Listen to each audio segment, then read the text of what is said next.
Good morning, everyone. Good morning, everyone. Good morning, everyone.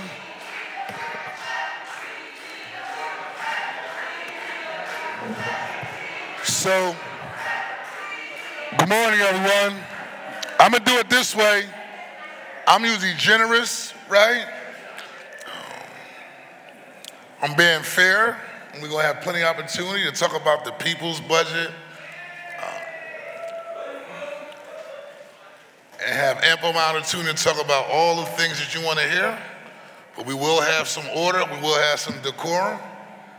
We will give you an opportunity to talk about your perspective, your recommendations for our budget.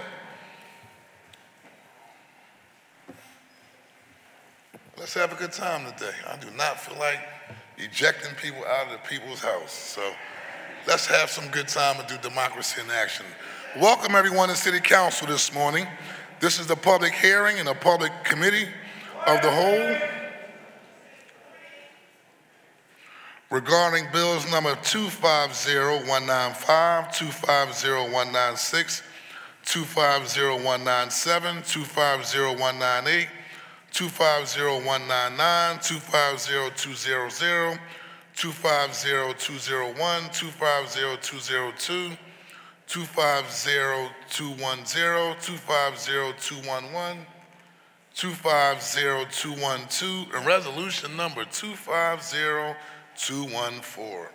Ms. Lawhead, will you please call the roll to take attendance? Councilmember Squilla, Councilmember Gautier, Councilmember Jones, Councilmember Young, Councilmember Driscoll, Councilmember Lozada, Councilmember Bass, Councilmember Phillips, Councilmember O'Neill, Councilmember Gilmore Richardson, Councilmember Thomas, Councilmember Harity, Councilmember Ahmad, Councilmember Landau, Councilmember Brooks, Councilmember O'Rourke, Council President Johnson. Present. A quorum of the committee is present, and this hearing is now called to order. Ms. Lawhead, will you please read the title of the resolutions? Bill number 250195, an ordinance amending Chapter 19-1500 of the Philadelphia Code entitled Wage and Net Profits Tax by revising certain tax rates under certain terms and conditions. Bill number 250196, an ordinance adopting the operating budget for fiscal year 2026. Bill number 250197, an ordinance to adopt a fiscal 2026 capital budget. Bill number 250198, an ordinance to adopt a capital program for the 6 fiscal years 2026 through 2031 inclusive. Bill number 250199, an ordinance amending Chapter 19-2600 of the Philadelphia Code entitled Business Income and Receipts Taxes to revise tax rates and end certain exclusions from the tax on receipts, all under certain terms and conditions. Bill number 250200, an ordinance amending Chapter 19-1000 of the Philadelphia Code entitled Traffic Code to revise the fee for the use of parking meters, all under certain terms and conditions. Bill number 250201, an ordinance amending Chapter 19-1800 of the Philadelphia Code entitled School Tax Authorization to provide for an increase in the tax that the Board of Education of the School District of Philadelphia is authorized to impose on real estate, and amending Chapter 19-1300 entitled Real Estate Taxes to establish an equivalent reduction in the tax rate for the city real estate tax, all under certain terms and conditions. Bill number 250202, an ordinance amending Section 19-1806 of the Philadelphia Code entitled Authorization of Realty Use and Occupancy Tax to eliminate certain exemptions, all under certain terms and conditions. Bill number 250210, an ordinance amending Section 10-1001 of the Philadelphia Code entitled Fees of Commissioner of Records to increase the portion of fees for the recording of deeds and mortgages and related documents to be used for housing trust fund purposes under certain terms and conditions. Bill number 250211, an ordinance amending Chapter 19-1400 of the Philadelphia Code entitled Realty Transfer Tax by revising the rate of the tax under certain terms and conditions. Bill number 250212, an ordinance to amend Chapter 19-4400 of the Philadelphia Code entitled Development Impact Tax to end imposition of the tax under certain terms and conditions. Resolution number 250214, resolution providing for the approval by the Council of the City of Philadelphia of a revised 5-year financial plan for the City of Philadelphia covering fiscal years 2026 through 2030 and incorporating revisions with respect to fiscal year 2025, which is to be submitted by the Mayor to the Pennsylvania Intergovernmental Cooperation Authority pursuant to an intergovernmental cooperation agreement by and between the city and the authority. Today we will continue the public hearing of the Committee of the Whole to consider the bills in red by the clerk that constitute proposed operating and capital spending measures for year 2026, a capital program, and a forward-looking capital plan for fiscal year 2026 through fiscal year 2031. We will now begin taking testimony from the public on the city's proposed FY26 budget and 6-year capital program for FY26 to FY31. Before proceeding, however, I will lay a few ground rules on how we'll proceed with the public testimony this afternoon. We are here today to hear from you about the city's proposed FY26 budget for the City of Philadelphia. To ensure that there is an opportunity for all of you to be heard, certain ground rules have been established as follows. Your testimony should be about the bills listed on the calendar. Once your name is called, you will then have up to 2 minutes to speak. In order to be fair, all those wishing to speak, I intend to hold faithfully to that 2-minute limit. Once you are asked to begin your testimony, a timer will be started. When there are 30 seconds remaining to your time, you will be reminded of this. Once your allotted time has passed, you will be asked to conclude your remarks. We will be with you all day today, so we have a morning session and an afternoon session. We look forward to having a very, very robust discussion as we consider the proposed budget before us, and so I'm going to ask Ms. Lawhead to please call the first panel. Benjamin Wong. The chair recognizes Councilman Curtis Jones. Ordered. Present for the record. Thank you very much. Councilman Curtis Jones is present. Thank you, sir. We'll have Benjamin Wong, Min Nguyen, Nu Dong, and then Judy Keegan can all come up to the podium. Chair also recognizes the presence of Councilmember Jeffrey J. Young.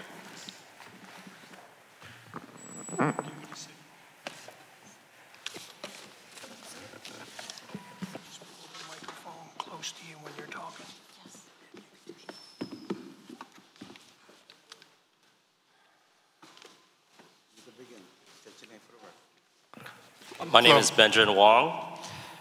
Good morning, council members. My name is Benjamin Wong, and I serve as the president of Greater Philadelphia chapter of ARIA, which is Asian Real Estate Association of America.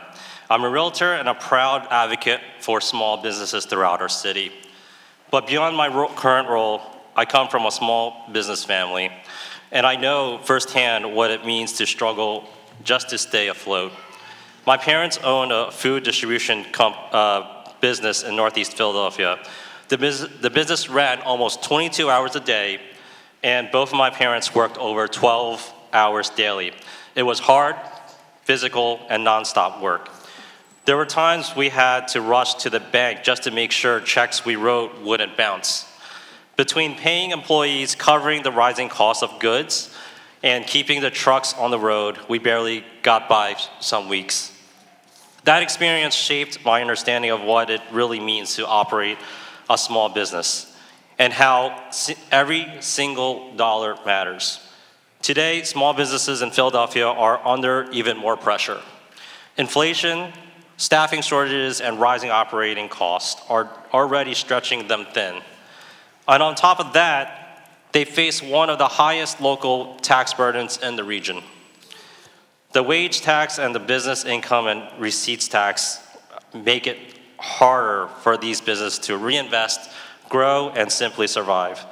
Now with the proposed removal of the 100,000 bird exemption, things are about to even get harder. That exemption meant that businesses could keep some breathing room while getting off the ground or staying stable. Without it, they'll be taxed before they've even paid themselves or their employees.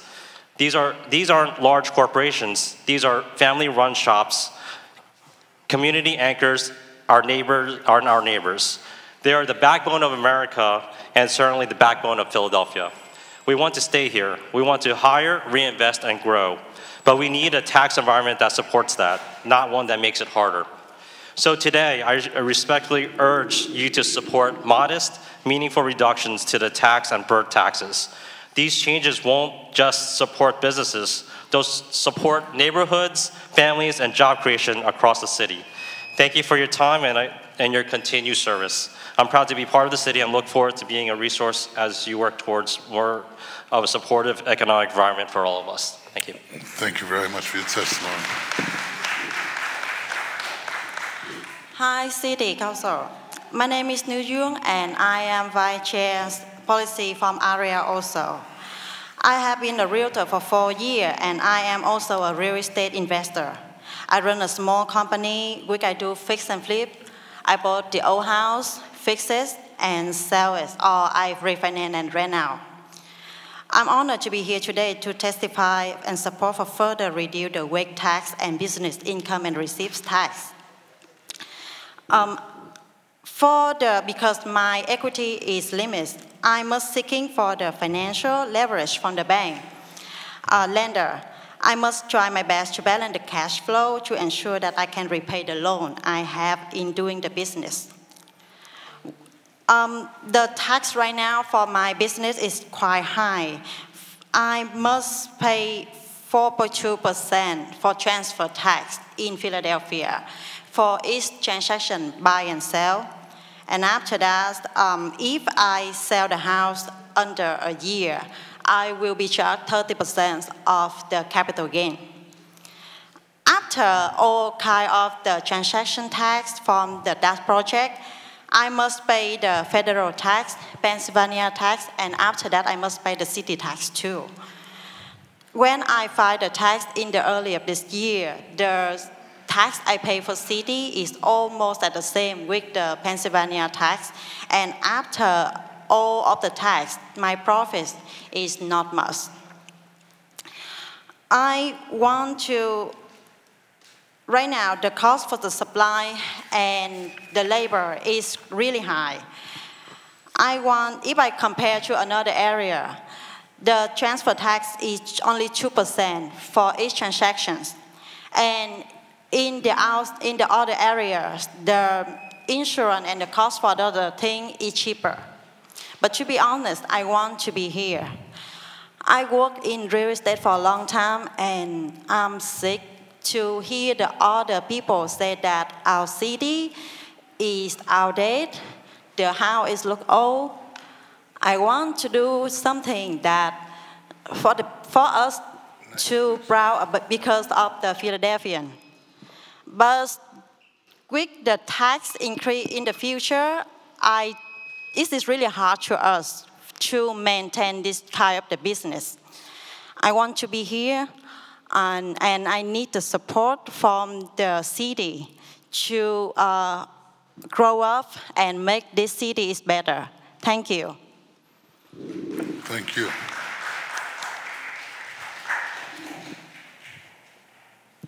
Hello, everyone. My name is Min Nguyen, a resident of the 2nd District in Philadelphia under City Councilman Kenyatta Johnson.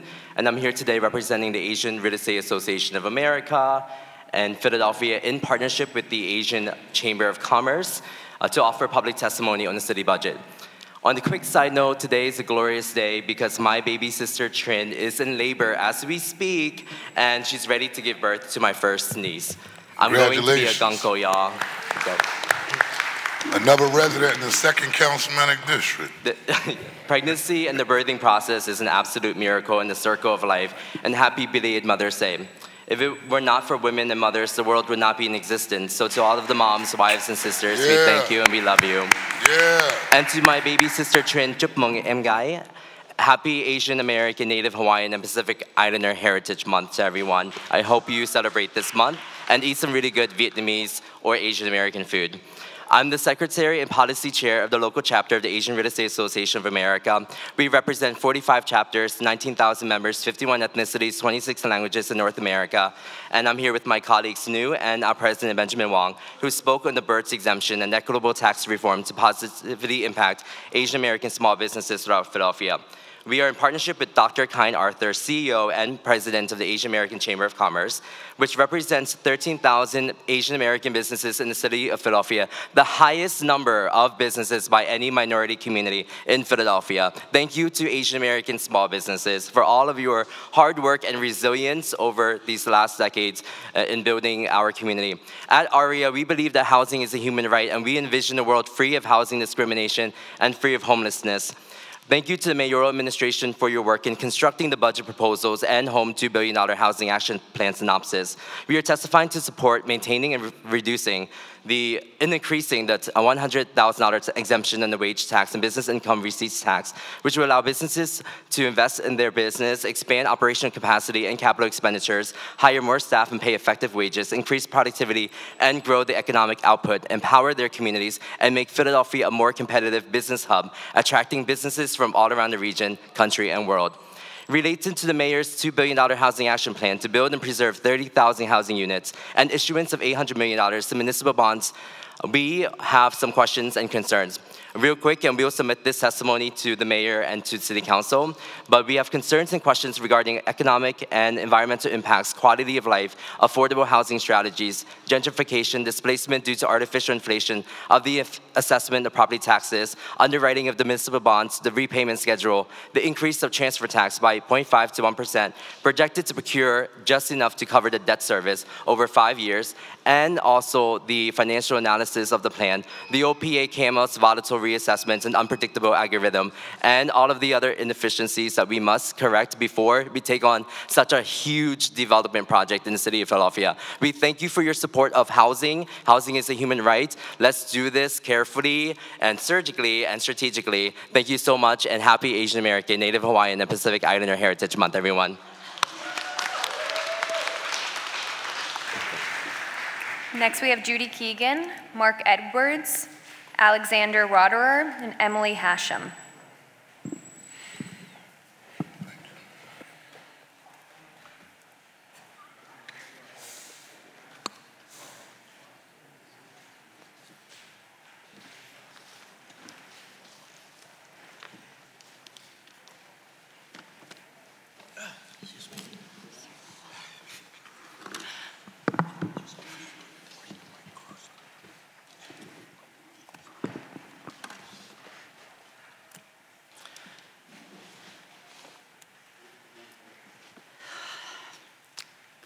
Good morning, Council President Johnson and City Council members.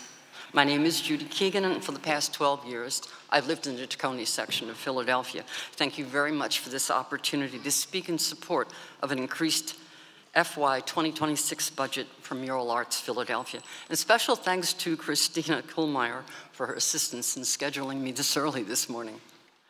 In 1985, I went to work for the City of Philadelphia's Office of Special Projects, where I served as the producer of Philadelphia's The Book and the Cook Restaurant Festival. The groundbreaking work of Jane Golden and her staff was already well underway with the Anti-Graffiti Network and Mural Arts Philadelphia. I can still remember walking down the 1200 block of Locust Street and seeing the mural Philadelphia Muses for the first time. It was breathtaking, and I was moved to tears.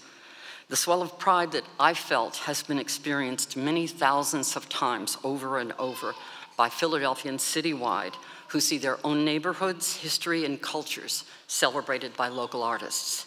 My own family has been the beneficiary of Mural Arts art education program for the past 3 years. I have had custody of my grandson Vaughn for nearly 8 years following the death of his mother and the removal from his home to enter foster care. And one of the first things that we did was buy him art supplies to ease his transition, and we gave him a variety of those art supplies. Although he is challenged by autism in areas of communication and social skills, he found a way to illustrate his view of the world through art. We learned about the Mural Arts Entrepreneurs Program and enrolled him in his first experience of hands-on arts instruction with the goal of developing marketable arts project. That's not a contradiction in terms. He learned techniques and invaluable skills of collaboration through social interaction with his peer and fellow artists. He advanced in programs where his autism was just an aspect of who he was as an individual artist. In the summer of 2024, Vaughn had his first chance to take a paid internship at the Tacony Arts Center lab. This experience has further transformed him into a confident young man with a clear point of view with his art. He knows that he has a place in the world and a valuable contribution to make. And for proof of that, if you go to the Friends of Mural Arts Instagram page, you'll see Vaughn speak for himself. This experience has further transformed him. He has seen his work up on city billboards and the designs on the Mama T community fridge projects to combat food insecurity, and in the creation of directional signage for Philadelphia's own Highline Park. This fall, armed with a Mural Arts letter of recommendation, he's applied to Temple University's Leadership and Career Studies programs, where he will attend classes with the aid of peer mentors who provide a variety of autism supports. I am here today to ask that City Council increase the Mural Arts FY 2026 budget of $3.7 million with the addition of $1.5 million for a total of $5.2 million or more as might be considered. As council members work continuously on behalf of their constituents, Mural Arts' impact in public safety, anti-poverty efforts, mental and behavioral health, and so much more offers a streamlined way to deliver critical constituent support in a creative environment. Mural Arts, more than murals. Please fully fund Mural Arts for FY 2026 and beyond. Thank you. Thank you, ma'am.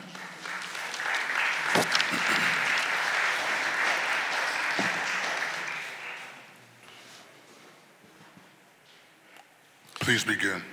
Good morning. My name is Mark Edwards. I'm the president and CEO of the Food Trust. I want to thank the Committee of the Whole and Council President for allowing this testimony. I want to also thank Council President Johnson for launching the Food and Nutrition Security Task Force, where I'm honored to serve. It's encouraging to see our city focus on building a healthier community for all Philadelphians. Today, I want to highlight one clear action the city can take in the 2025-2026 budget. Investing in food bucks nutrition incentives. At the Food Trust, we believe that what lies between hunger and health is nutrition security. Yet in Philadelphia, the poorest big city in America, too many residents are forced to choose between eating healthy and eating enough. Food bucks help change that. Launched in 2010 with city support, the program provides extra dollars for fruits and vegetables and low-income families. It started at farmers markets and now operates in places like Reading Terminal Market, corner stores, supermarkets like ShopRite, and even health centers. It's a triple win. Better diets, stronger local economies, and increased income for farmers. But despite its success, the program relies heavily on federal and philanthropic funding. Without local investment, it will not continue. That's why we're asking the city's leaders to include a minimum of $500,000 in the upcoming budget to sustain food bucks.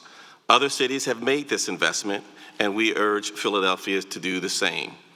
We're also grateful for Councilmember Nina Ahmad for elevating food bucks as a priority, and to all of you for your continued support for programs that help Philadelphians eat well, stay healthy, and thrive. Thank you very much.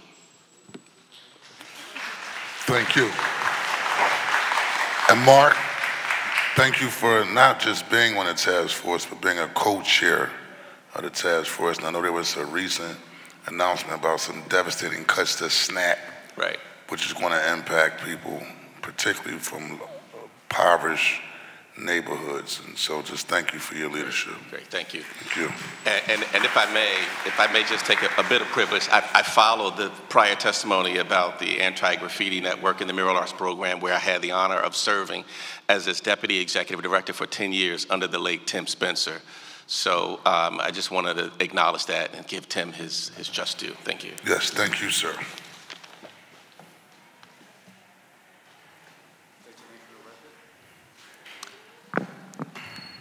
Hello, thank you for your attention. My name is Emily Hashem, and I'm a medical student at Jefferson, just a couple blocks away from here. When I read about the fiscal budget proposed for 2026 for the city of Philadelphia, I saw that a certain program that I care about was conspicuously missing. Specifically, there has been some back and forth by Mayor Parker about whether SEPTA's Zero Fare will remain funded. As you can probably tell from the name, this is a program that provides free transportation via SEPTA for low-income Philadelphians. Millions of trips have been made possible because of this program in the past year and a half. These trips allow people to live, work, study, worship, and move freely within the city, regardless of income. As a medical student, I work in multiple low-cost clinics in Philadelphia and have come to know and love the people we serve. We can offer many things to them for free or at low cost, from doctor's visits to medications to food, housing, you name it. The options are far more limited for transportation, and in some of the clinics that I work at, SEPTA Zero Fare is the only resource we can offer patients to be able to travel to appointments. I can tell you personally that I've seen about 1,000 people be enrolled in this program. I'm probably not the first person to tell you that this is important. In fact, due to backlash faced for slashing the program, Mayor Parker walked back her decision to defund it. Now, Councilman O'Rourke has proposed legislation called the Philadelphia Transit Access Fund that will solidify SEPTA Zero Fare as a permanent way in which the city of Philadelphia can help its constituents. We've all complained about a late bus or a detour, but we all know that SEPTA is the safety net of our city. The needs of the poorest Philadelphians reflect our own needs to move to access our city free from the burden of cost. I'm here to express my strong support for the continuation of SEPTA Zero Fare funding in the proposed city budget and for your support in advocating for the Philadelphia Transit Access Fund. SEPTA is a necessary and shared resource, and I can't think of many things that the city budget could be better spent on than meeting the basic needs of constituents. Fund SEPTA now, fund SEPTA forever, and fund it for those who need it most. Thank you for your time. Thank you.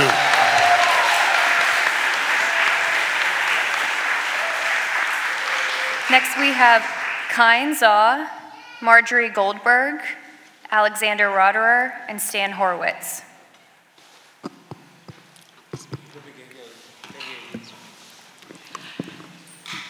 Good morning, everyone. Good morning. Good morning, Council President, honorable members of the City Council. Many of you know me as the President and CEO of Asian American Chamber of Commerce of Greater Philadelphia, representing over 13,000 Asian-owned businesses. But I am here today as a taxpayer and as a mother of a young child who will be a taxpayer. I take Lincoln Drive and Kelly Drive to get to my work. Every day, I look at that greenery on my side and feel that pride in my heart as an immigrant who moved to this country over 10 years ago. Why Philadelphia is my home. And I worry if my children will call Philadelphia as their home. Today, I spoke with several very concerned small business owners who are making less than $100,000 per year. The bird exemption sunset will hit them hard, will question the fathers and the mothers who are already burdened by heavy taxes.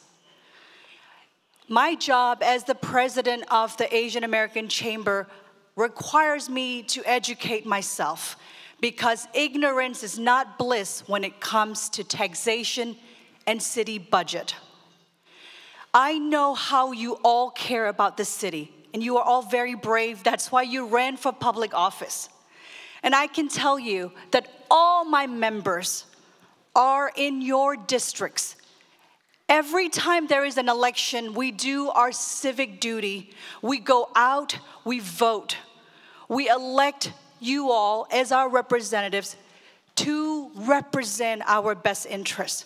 Right now, I have a small business owner in Chinatown who can't afford to pay astronomical tariffs on spices. If you want to eat authentic Indian food, Sichuan food, you can't grow those spices here. So if you are considering anything important in this budget cycle, and you will have many numbers presented to you today, tomorrow, every day, please put the reduction of birth and wage as your priority, because I cannot represent any constituents if they decide to leave Philadelphia. And if they think that they are being punished for choosing Philadelphia as their home, there is nothing I can do to convince them to stay. So I plead you today, honorable members of the City Council, that we love Philadelphia. Please allow us to continue to choose Philadelphia as our home. The budget decision is in your hands. Please consider reducing the birth and wage tax as your priority. Thank you very much.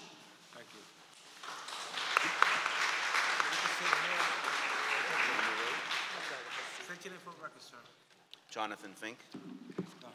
Oh, sorry. Chair recognizes. Hi, my name is Stan 1 second, Horowitz. sir. Hold on, Stan. Just want to recognize the presence of Councilmember Ruland. Go ahead, Mr. Horowitz. Hi, my name is Stan Horowitz. I'm with the Bicycle Coalition of Greater Philadelphia, Philly Bike Action, and I also represent the Hawthorne Empowerment Coalition, where we want safe streets in our neighborhood. I'm here testifying in support of additional Vision Zero funding for the city's upcoming fiscal year. The mayor's proposed Vision Zero budget is a key way to show the city's commitment to reach zero traffic fatalities, fight climate change, and support traffic equity for the most economically challenged Philadelphians. Public safety is the highest responsibility for City Council and the mayor. The main budget line for Vision Zero was increased from $1 million in the current fiscal year to $3.5 million next year. An additional $1.5 million in Vision Zero funding shows up in another set of budget lines. The new Vision Zero budget also includes $5 million from another source of funding to pay for concrete protected bike lanes along Spruce and Pine Streets. This additional proposed Vision Zero funding is wonderful, and I urge City Council to support Mayor Parker's expanded Vision Zero funding proposals. Vision Zero is important to me because I'm a bicycle commuter who believes that that an important way to fight climate change, reduce urban traffic congestion and smog, and improve overall safety for pedestrians and bicyclists is to reduce our use of individual motor vehicles as much as possible by actively encouraging the use of both bicycles and safe UL certified e-bikes. Thanks to Mayor Parker for her expanded commitment to funding Vision Zero, I urge you to support Vision Zero to the same or greater degree that as Mayor Parker has proposed. And thank you for your time.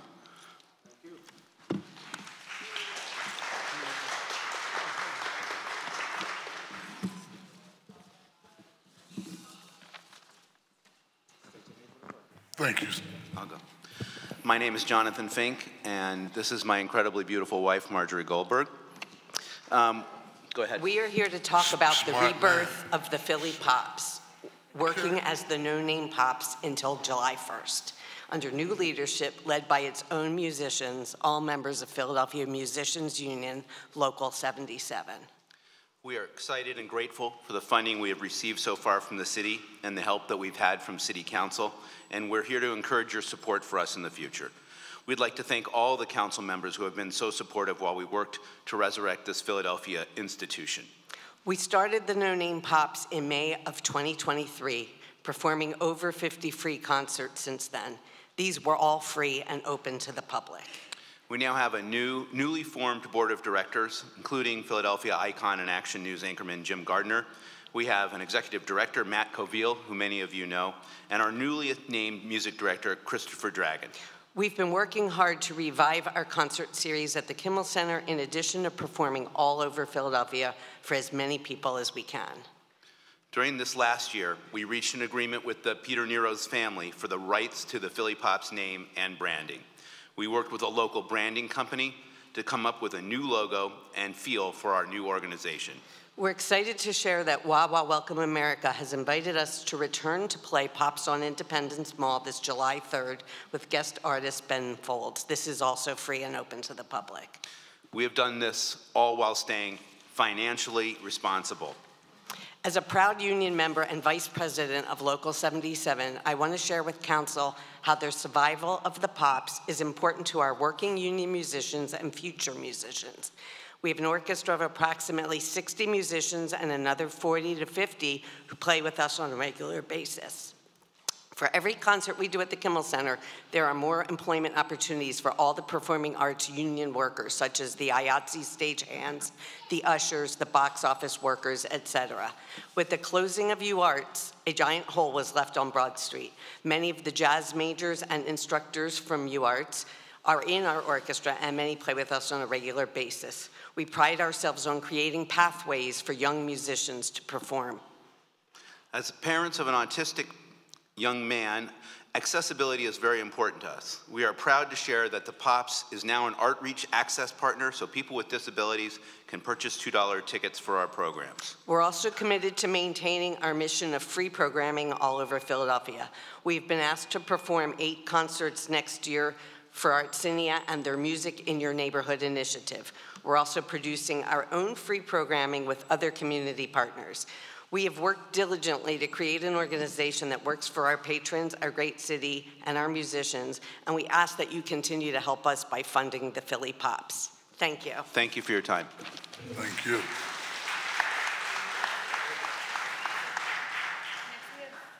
Next, we have Matthew Wallach, Suzanne Stone, Sharon Allen, and Angie Ellison.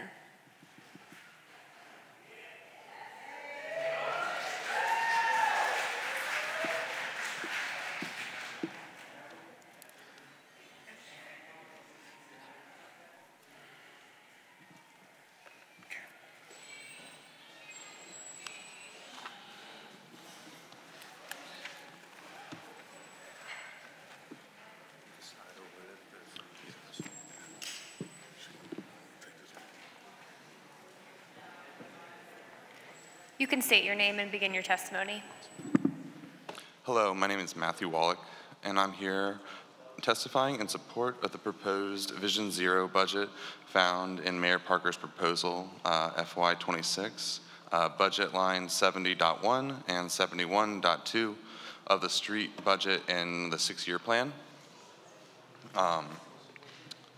The main budget line for the zero is to increase from $1 million to $3.5 million.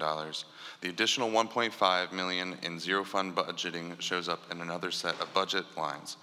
The zero budget line also includes a $5 million for another source of funding to pay for concrete protection in bike lanes on Spruce and Pine, which you all may be familiar with. That is where we most recently lost a doctor of our community.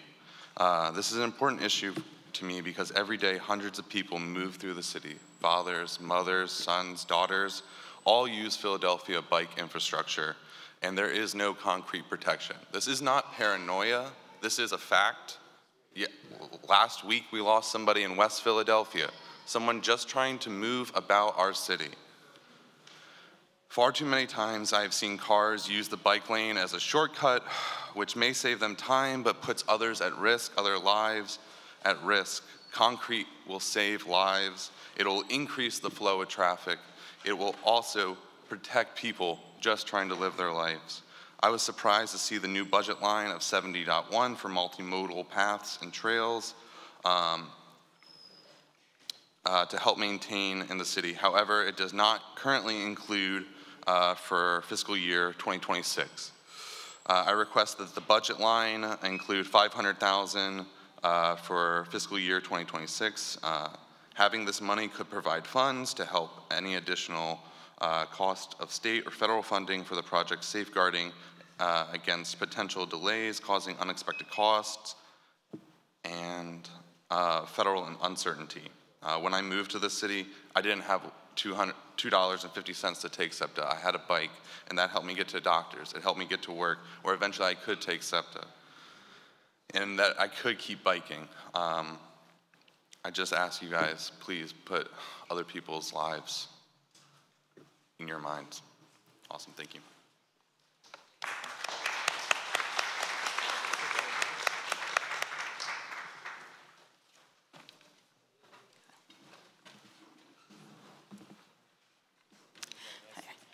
Hello, my name is Angelita Ellison.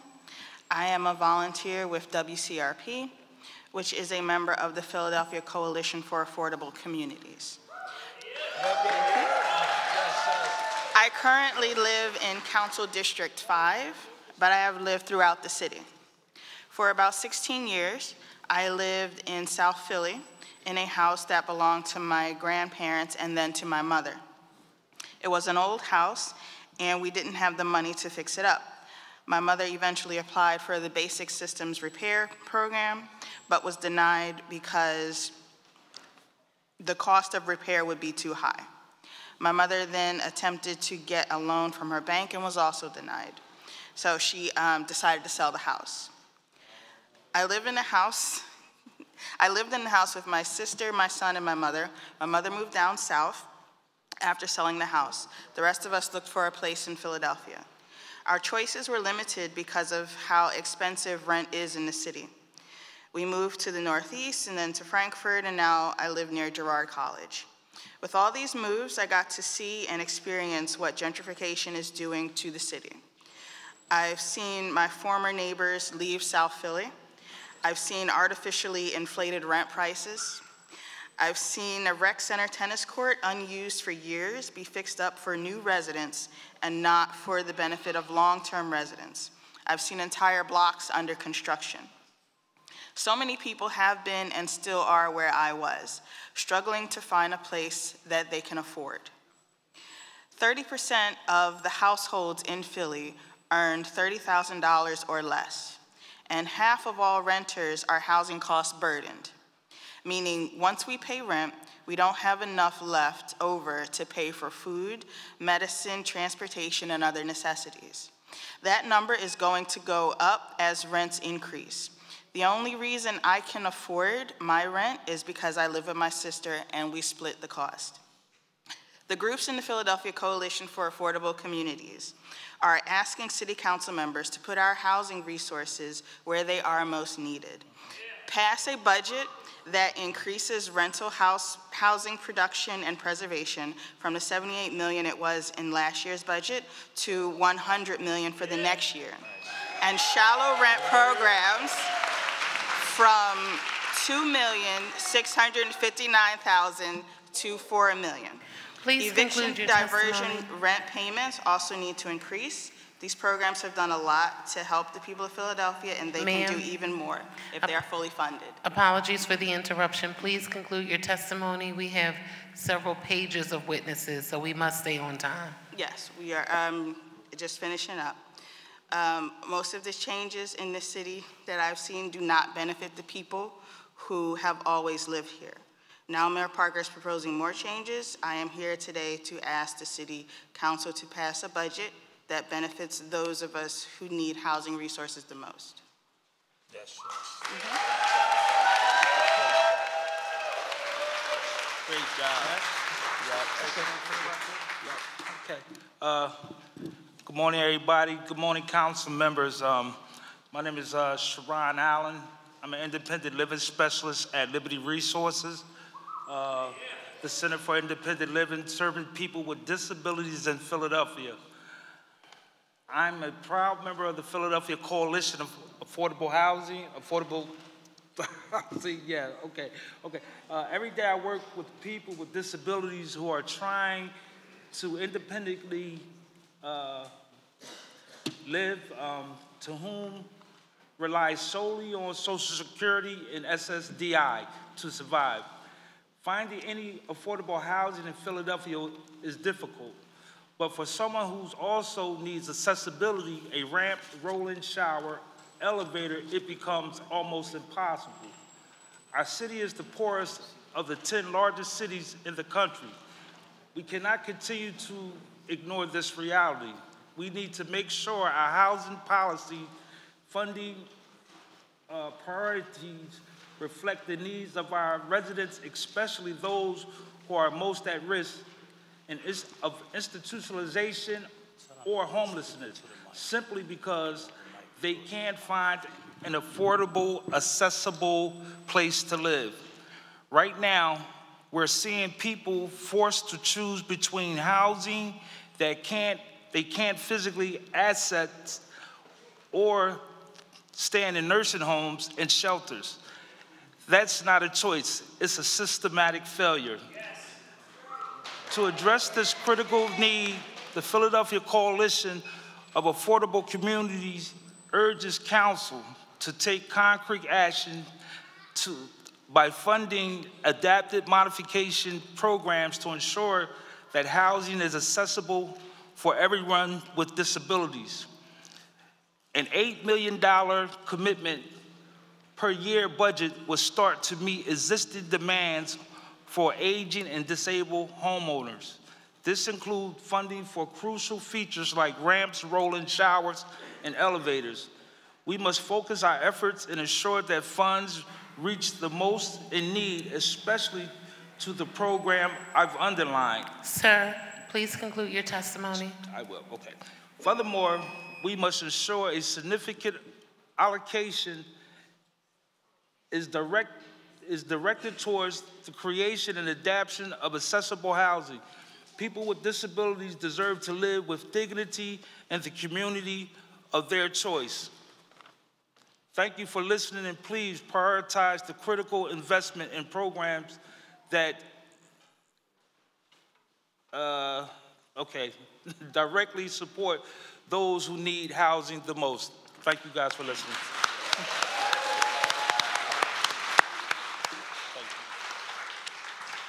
Good morning. My name is Lorraine Mobley, and I'm a member of Philadelphia Coalition for Affordable Communities and One Pennsylvania West Southwest Rising. And most important, a proud, active voter. Our organizations have attended most of Philadelphia City Council meetings on affordable housing, renters assistance and home repair programs, and the need for adequate housing funding in the city of Philadelphia. At some of these meetings, we have spoken about and heard other concerned Philadelphians give heart-wrenching testimony on housing problems and how it was negatively impact their lives. They talked about income not keeping pace with rising housing costs and expenses that are out of reach for far too many Philadelphians, city housing programs that are underfunded and not reaching those who need them most, communities that are being broken apart, and people who are being displaced.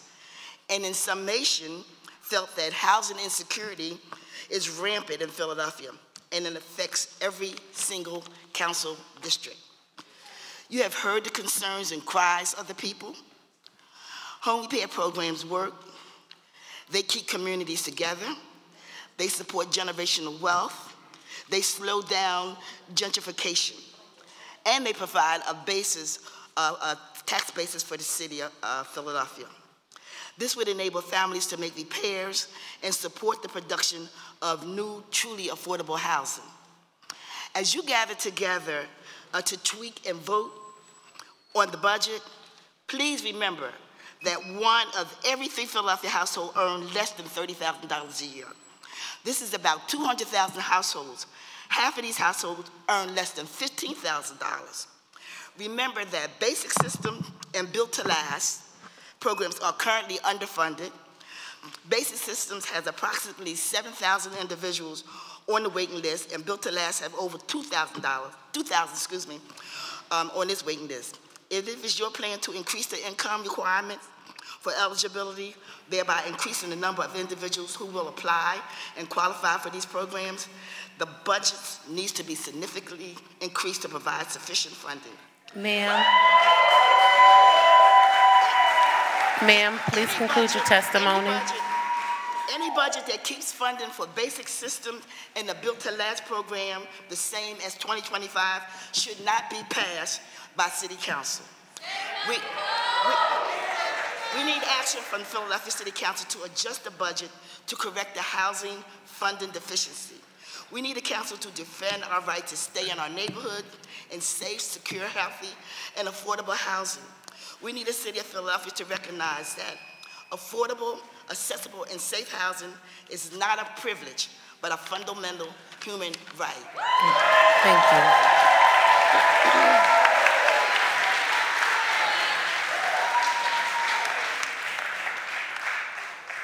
We want to sincerely thank you all again for coming in this morning.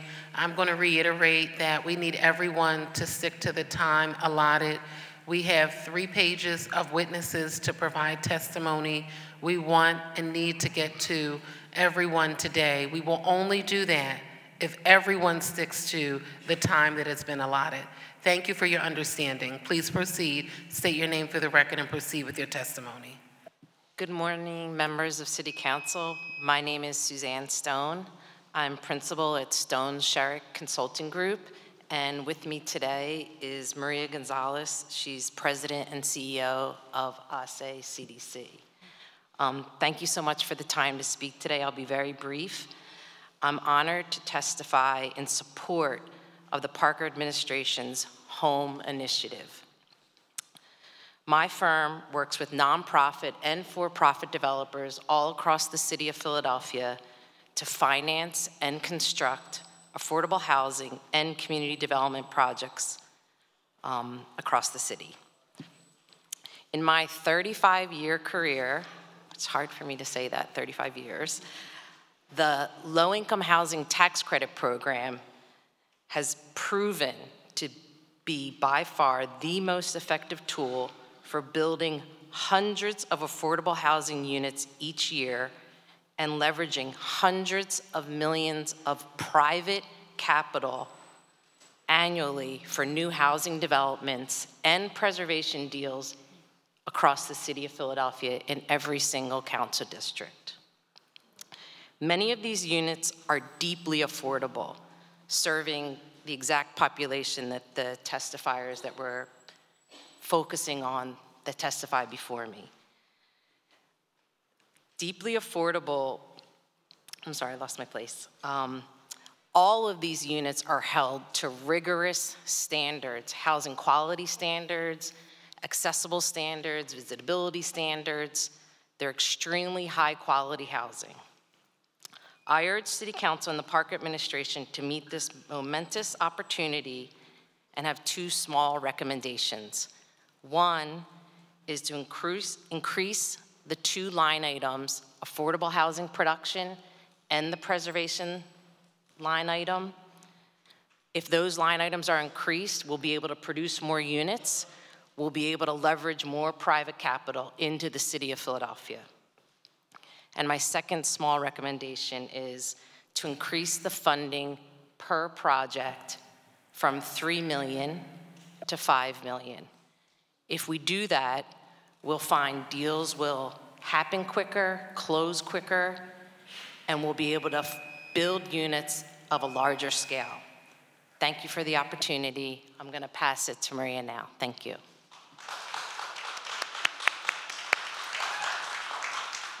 Good morning, City Council members.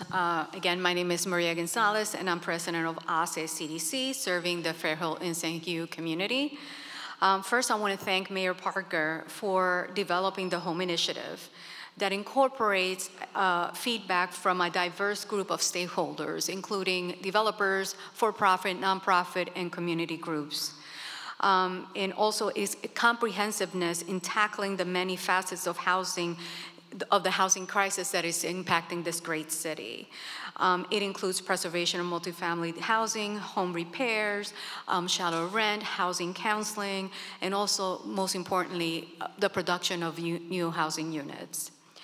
One of the most important aspects of the Home Initiative is in its ability to leverage other resources like low-income housing tax credits. For every low-income housing tax credit that is funded in the city, we are able to leverage $5, at a minimum, $5 for every dollar that the city is able to contribute to a development. And that is very much needed. I remember a couple of years ago that I developed a 4% tax credit project with 13 different funding sources. So you can imagine the nightmare that we have to go through in order to be able to serve the lowest of the low. Right now, we are at an inflection point in this country and this city where there's rising costs for labor, rising costs for supplies, and also rising land values, which makes penciling these projects so much more complicated to serve low-income communities. I would say that we need to meet the moment right now, all of us, to use the Home Initiative as a tool to leverage other sources to meet the needs of all Philadelphians. Thank you very much for the opportunity to speak with you today. Next, we have Sarah Goldrick-Robb, Stanley Shapiro, Lance Haver, and Suzanne Hagner.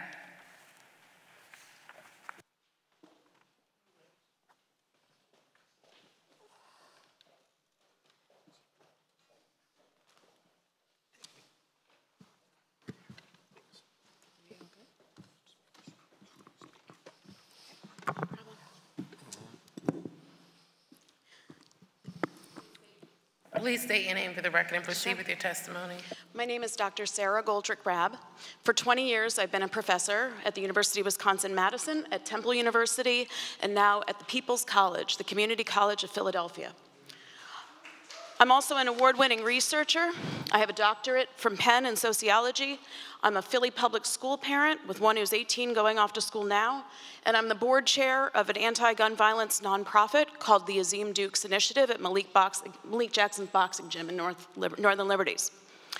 I wrote a national best-selling book called Paying the Price, College Costs, Financial Aid, and the Betrayal of the American Dream, and directly advised President Barack Obama and President Joe Biden's higher education policy. And it is an honor to be with you all today in the city that I love the most. Council members, you need to know this. My students at the Community College of Philadelphia are literally going hungry in order to get an education beyond high school. They did the right thing, they invested in their futures, but many are dropping out because they lack the essential supports we know matter for kids and students at all levels. They don't have subsidized lunch or breakfast, and they don't have a free SEPTA pass. The average out-of-pocket cost after financial aid for our students is over $12,000 a year. That's after financial aid, but the average family income is often below $30,000 a year. That's a totally unrealistic burden. I'm currently personally supporting one of our students who has a 10-year-old child, but who regularly can't afford her bus pass just to get to my class. Losing motivated and talented students to shortfalls of a couple $100 is foolish. It undermines our community's economy, health, and safety. There is a massive ROI in investing in community college education, and especially now when the federal government, including Donald Trump, is threatening cuts to these Pell Grants and student loans. It has never, ever in the history of this institution been so important to boost funding to the community college. I call for an increase of at least $15 million and $2 million in free SEPTA passes as part of the people's budget. It's an investment in our collective future. Thank you.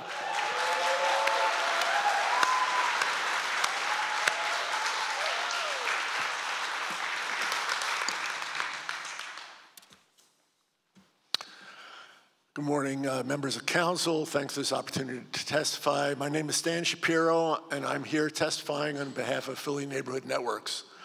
Today, our city stands at a crossroads, and the path we choose will define Philadelphia's future.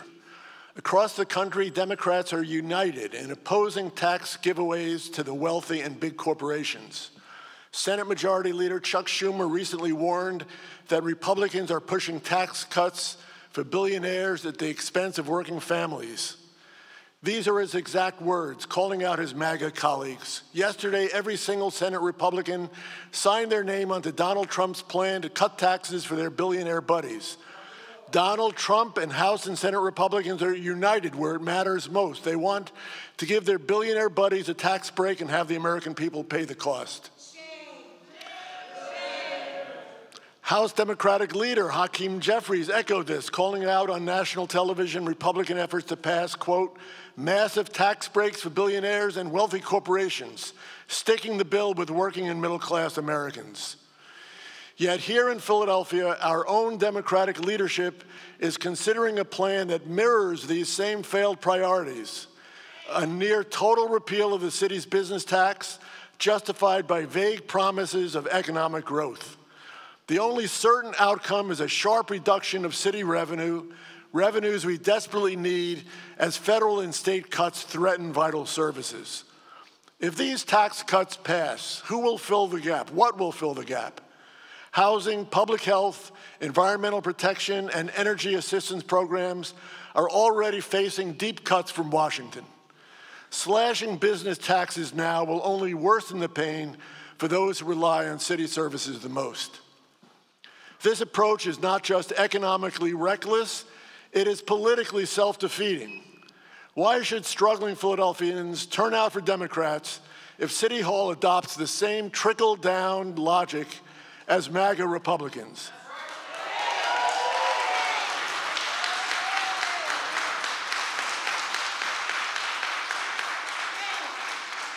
At least MAGA's message is consistent, however misguided. Here, we admit these cuts will reduce revenue, but press forward anyway. We cannot afford to abandon working families for the sake of handouts to the wealthy. I urge council to reject these tax cuts and stand with the people who need you most. Let's send a clear, united message. Philadelphia's future will not be built on giveaways to the rich, but on investment in our communities. Thank you.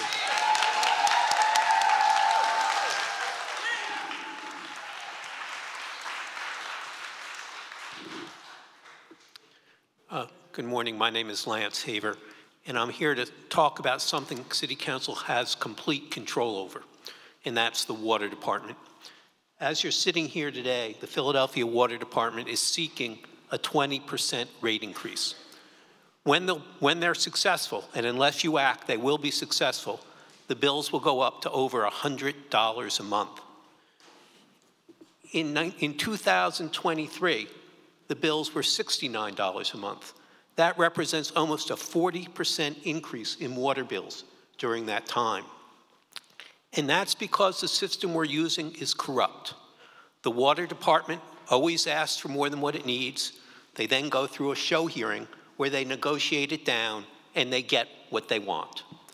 The Water Department hires consultant after consultant. In this current rate case, they've hired 7 consultants.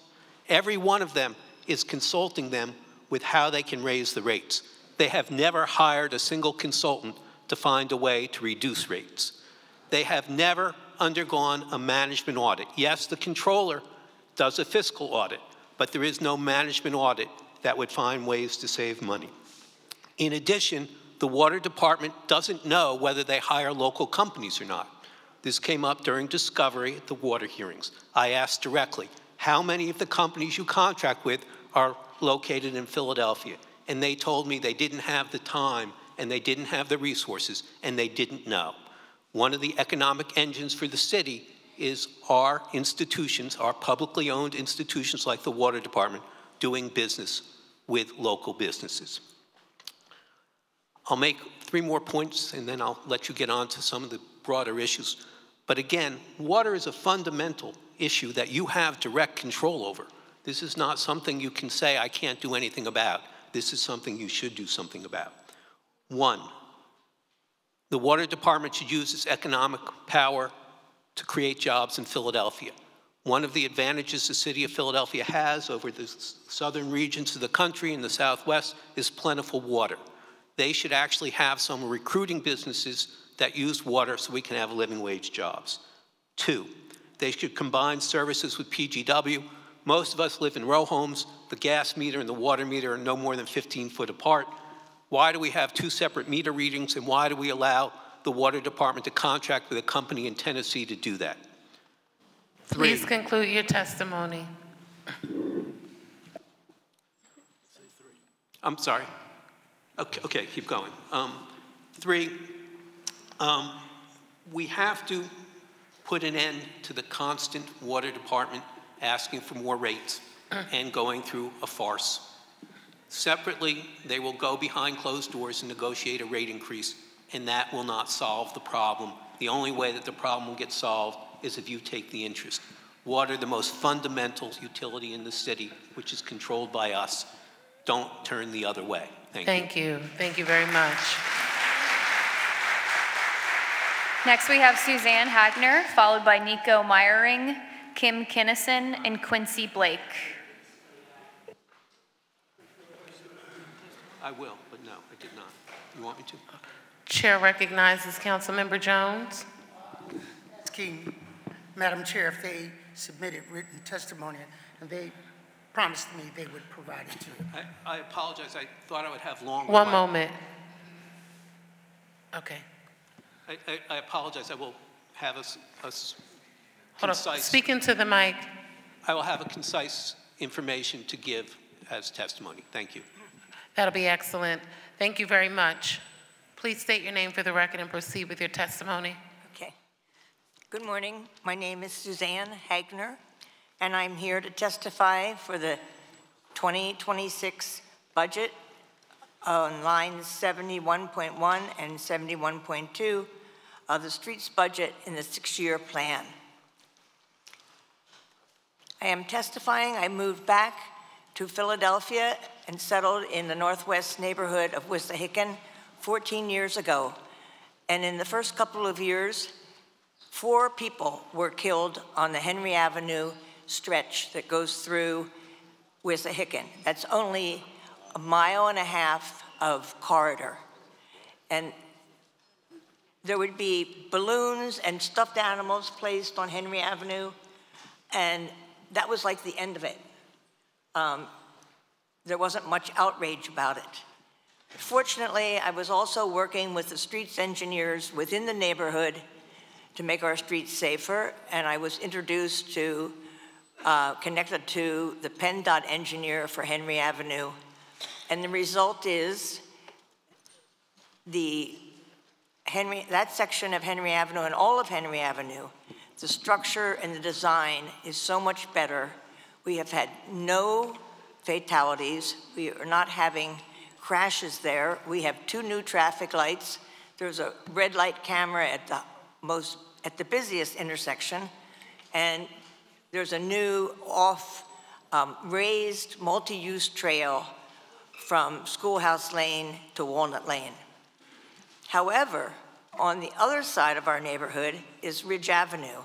And so when Henry Avenue was taken off the high injury corridor, Ridge Avenue has been added to it. And the worst part of Ridge Avenue is the quarter mile that comes up from the Wissahickon Transit Center. It's a quarter mile, 2-lane traffic, a bicycle lane on both sides, 2 sidewalks. There have been 2 bicyclists hit. One had 23 broken bones. She has never ridden again. Last summer, there was a bicyclist hit. He went to the hospital for 4 days. It was a hit and run. The driver was never found. The sidewalks are cracked. The street is broken. 2 separate drivers have crashed through the concrete wall on the south side and landed on the street down below. Now all we have are bollards there. That has not been repaired. Well, I did ask for a meeting with the streets engineer, and of course they came out. There was a group of us. The bottom line is there is not money to fix that. It needs to be completely redesigned and reconstructed. So I'll just leave it at that. The 4 bus stops are there. The entrance to the Wissahickon train station is there. As I said, the sidewalks are very broken. Thank you, and we thank you for your testimony. Okay. What I'd ask you to do prior to you departing is if you could stop, if you go right out the door here, make a left and stop by to see Councilmember Jones's office. Okay. As a follow-up, okay? Yes, Thank you very much. Please Yes. state your name for the record and proceed with your testimony. My name is Quincy Blake. I'm a parent of 1 with no mental health or drug issues between myself and my son. That alone makes it difficult for my son and I to receive genuine assistance from the Office of Homeless Services. Despite OHS staff being paid over $11 million in wages alone this past calendar year, I've witnessed the following within OHS as a whole: a plethora of inconsiderate and incompetent staff who also sincerely lack integrity, a serious lack of properly balanced meals and fresh fruits and vegetables, shelters not being cleaned properly, if at all, and a lack of pest control. I've seen mice and roaches in all 4 shelters that I've been in since August of 2024. Nothing is being done about that. These are things that I've witnessed while in Axe Newkirk specifically. Staff serving undercooked food, staff refusing to accommodate dietary needs, and nonchalantly watching children and their parents go hungry. Shelter staff maliciously lying on incident reports to have families and their children displaced, staff treating OHS clients like criminals or animals, staff selling marijuana to residents, and staff misplacing medications and such without any kind of investigation or resolution. My son and I have also had the displeasure of experiencing overflow in OHS. This is where you go to the Red Cross at 5 p.m. Monday through Friday to get placement for 1 night. From there, you're expected to find transportation to your shelter for the night with your family and your belongings. You're then put out between 5 and 7 a.m. depending on the overnight shelter. Unless there is a code blue or code red, you have to find somewhere else to go with your children and your things all day. My son and I were put through this experience by the hand of a supervisor at Axe Newkirk by the name of Nakia, intentionally. This is what we've been going through for over 30 days now, and this is what homeless families go through every day in the city of Philadelphia. All of this money is flowing through OHS, and it's not going to the most important places.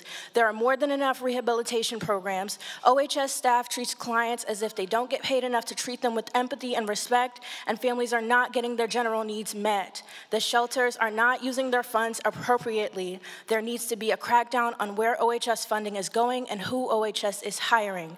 There should be significantly more housing programs for families, whether that be transitional housing programs or otherwise. The income requirements to assess time limits in shelters needs to be reevaluated and adjusted to be more situational. The children should be priority, and it starts with stability, and that means adequately funding and managing the Office of Homeless Services. Thank you. Ma'am, I want to thank you.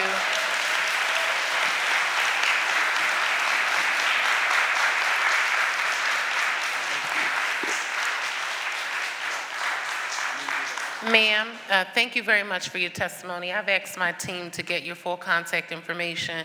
We're going to be in touch with the Office of Homeless Services. They were just in for budget hearings last week. We're going to ask Bruce Johnson at OHS to work with you and your family and your child directly, okay? We appreciate you coming in.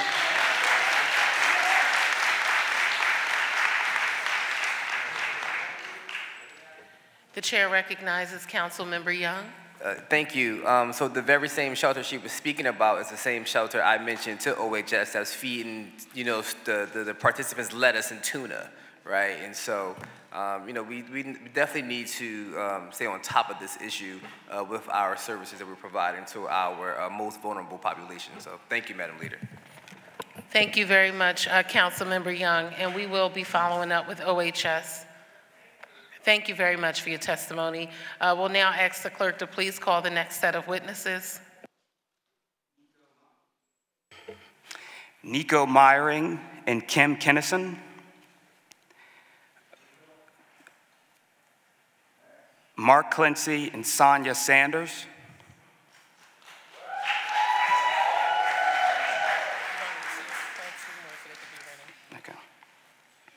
Regina Sanders and Rashida Turner.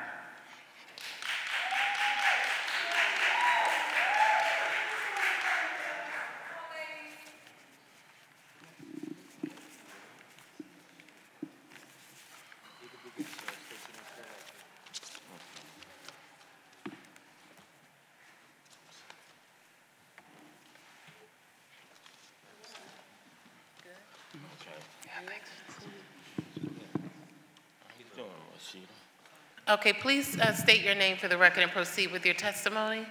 Okay, thank you. Pull the mic up, sir. Oh, thank you.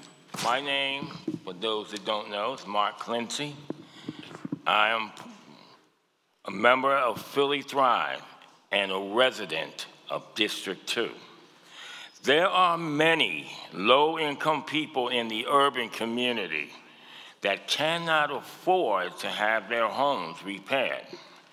It is important to keep people in their homes. People have lived in these homes, they have lived there for 30, 40, 50 plus years. People want to keep their homes in the family and pass it on to the next generation.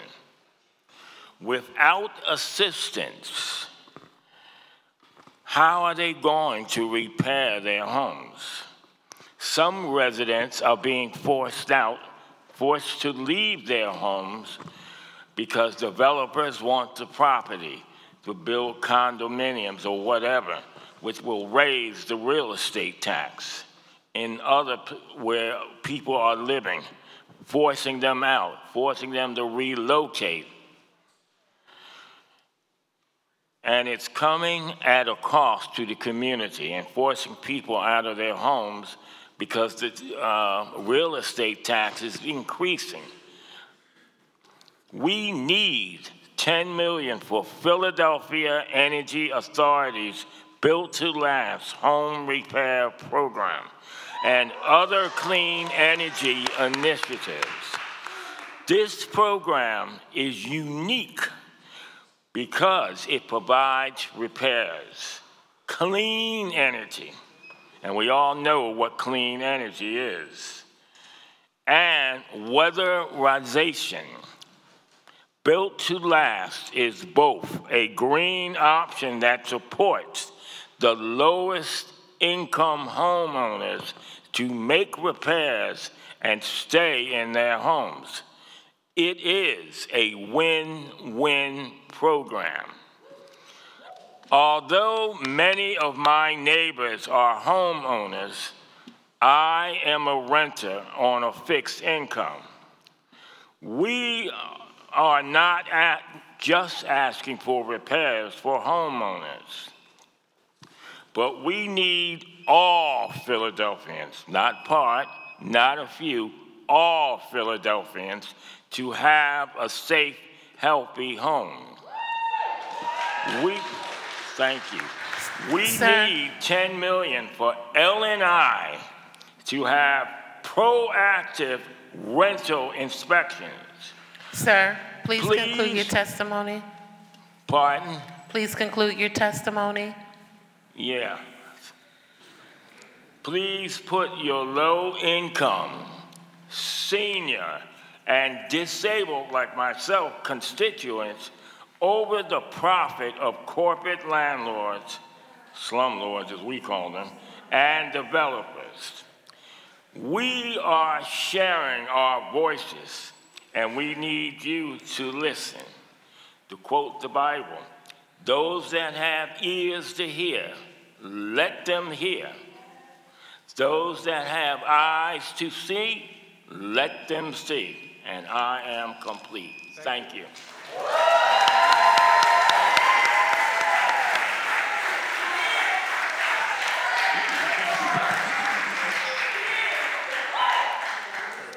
Hi, my name is Sonia Sanders. I'm a resident of District 3 and a member of Philly Thrive. I lived in Grace Ferry all my life. I lived on 32nd Street for 27 years with my late husband, Ray. But we couldn't afford to fix the home we were living in. There were holes in the floorboards and the sheetrock.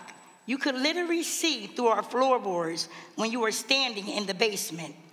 This also led to utility and electrical challenges, including incredibly high bills on top of everything else. We had bugs flying into our house. We put tape on the walls and the ceilings. Of course, that didn't work. But we couldn't get any help. The city's home repair programs were really hard to access, and there were many different criteria to qualify. We were told Ray worked too much, that we were $300 over or under the limit, depending on the month. These living conditions were detrimental to my physical and mental health, as well as my family's health. Then my husband, Ray, passed away from cancer, and I had no choice but to move out of that house and out the neighborhood I lived in all my life. When I moved, I was forced into an unsafe rental because I couldn't afford anything else. In this rental, I didn't have electricity for weeks during summer heat waves, including no refrigerator, no air conditioner, or no stove. I went months without water. This is my story, but I know it's also the story of people across the city. That's why we need programs that support both low-income homeowners and renters. It can't be one or the other. We need $10 million for Philadelphia Energy Authority's Built to Last and other programs, and $10 million for a pilot proactive rental inspection program. That's what we're asking for this budget season. We're asking City Council to stand with us and so everyone has a safe, healthy home. Thank you.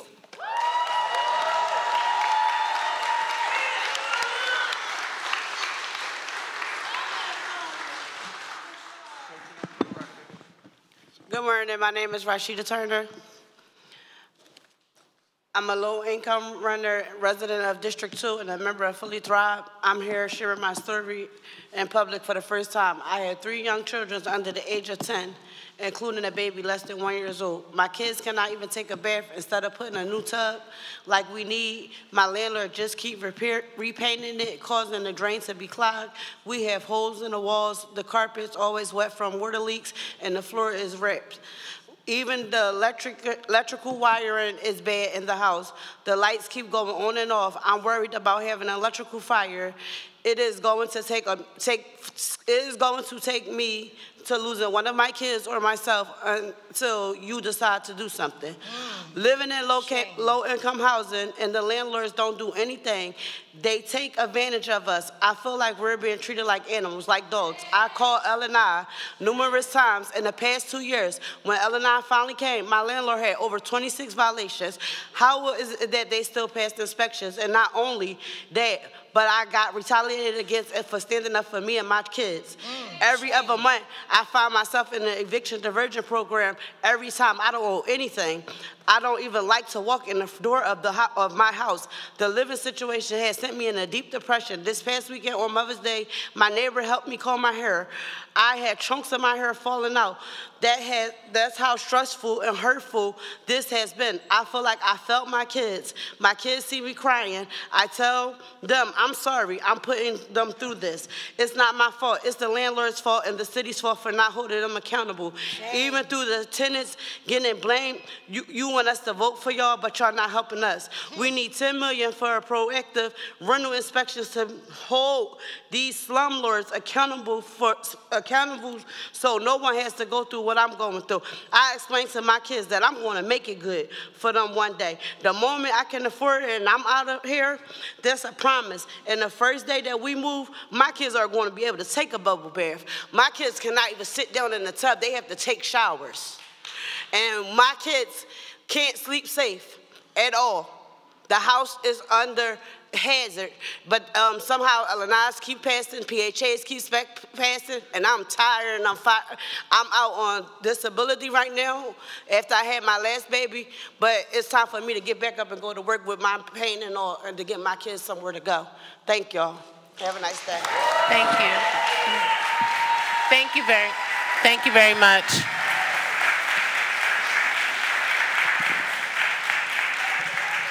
Thank you for your testimony. We're going to have someone from the Council President's office follow up with you. I heard you state in your testimony you're in District 2. So the clerk is going to call the next 4 witnesses. Debbie Robinson, Carol Foy, Maria Yalverton, and Janet White.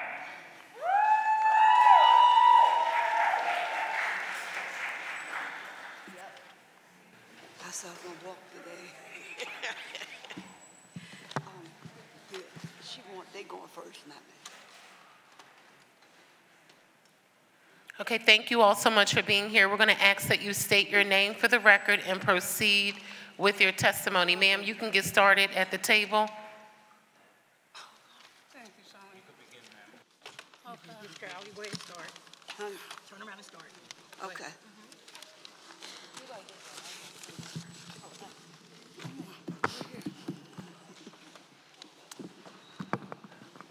Good morning, everyone. My name.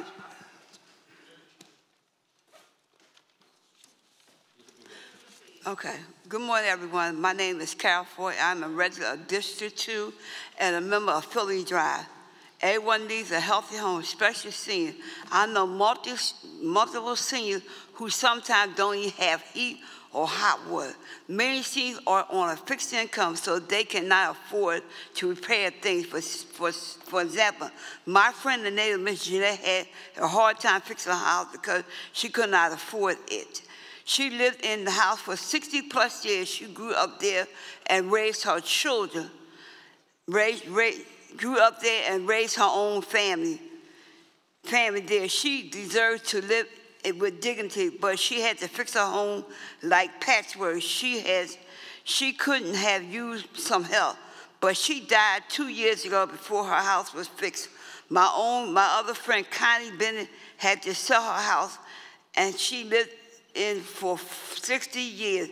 She lived there she raised her children and grandchildren.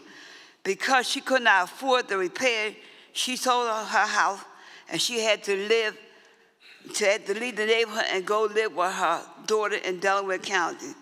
People like Miss Jeanette and Miss Connie and other people in my neighborhood often need their home foundation fixed, especially since their houses are old, and weatherization is important for homeowners too. It is important to fix people's windows and doors to keep things cool in the summer and warm in the winter. That's why we need $10 million for Built to Last Home and other clean energy programs. Built to Last can help a lot of families. I am a renter, and renter also needs support to make sure their homes are fixed. This is not a new problem.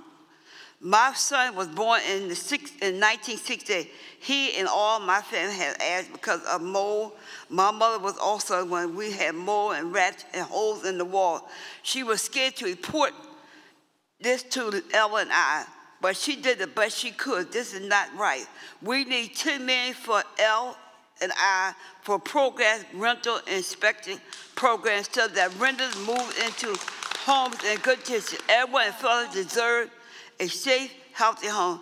Thank you for letting me speak today and let me share. Thank you. That's right. Thank you.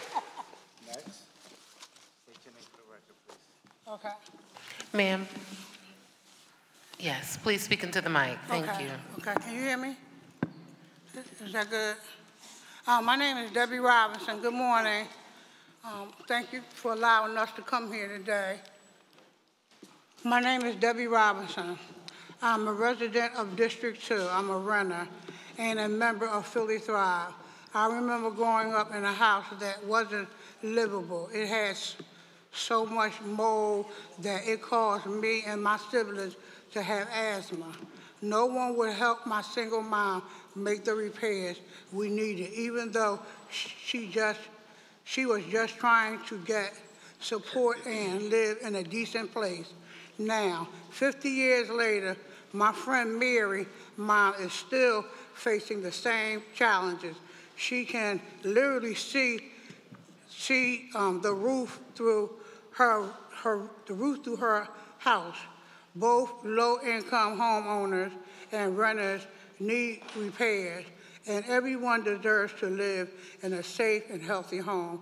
There is too much money in this city for people to be living like this. We, the people, help the city grow. We put you in office because you told us that you would help us. We're asking for $10 million for Philadelphia Energy Authority, Built to Last, and $10 million for proactive rentals inspections. We also need enough money for the basic system repair program because that is meant for energy emergencies, and there are still 10,000 on the wait list. Please support Safe, Healthy Homes for all of Philadelphia. This budget needs to be about us, not the big landlords and the developers. And imagine that your family is going through this right now. How would you feel? Would you want someone to help them? And my last thing I wanted to say was, my husband and me, we live in a place, and before the pandemic was even over, we was already paying $930. They went up $100 in October, and then they just went up $50 like 2 weeks ago. My husband had cancer. He had his leg removed first. He was a chef. He had to stop working because the blood wasn't rushing down, going down his leg, so he had his leg removed. Then he had 2 hip replacements. Then he turned around, and he just had cancer on his pancreas. And anyway, they took that out. He went back like 3 weeks ago, because now you got to go back to the doctor. So now he has cancer in his blood. He is the only support for me and him. And I don't think it's fair that they're putting up rent high and they building these houses that we can't afford. People live on a fixed income. It's not right. We are human beings and we deserve to live right. And thanks for allowing me to share today. Thank you, ma'am. Thank you for your testimony.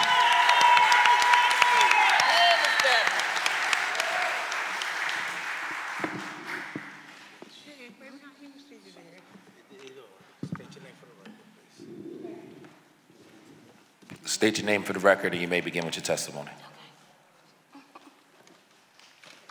Thanks. My name is Maria Yalverton. I'm a member of Philly Thrive and a District 7 resident. I need to move out of my current apartment as soon as possible because the conditions there are unlivable. I have not had hot water for a year and a half.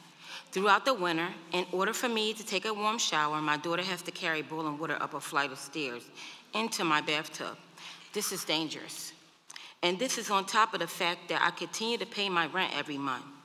Why is it that my landlord can get away with these dangerous, unlivable, and inhumane conditions and still continue to make a profit?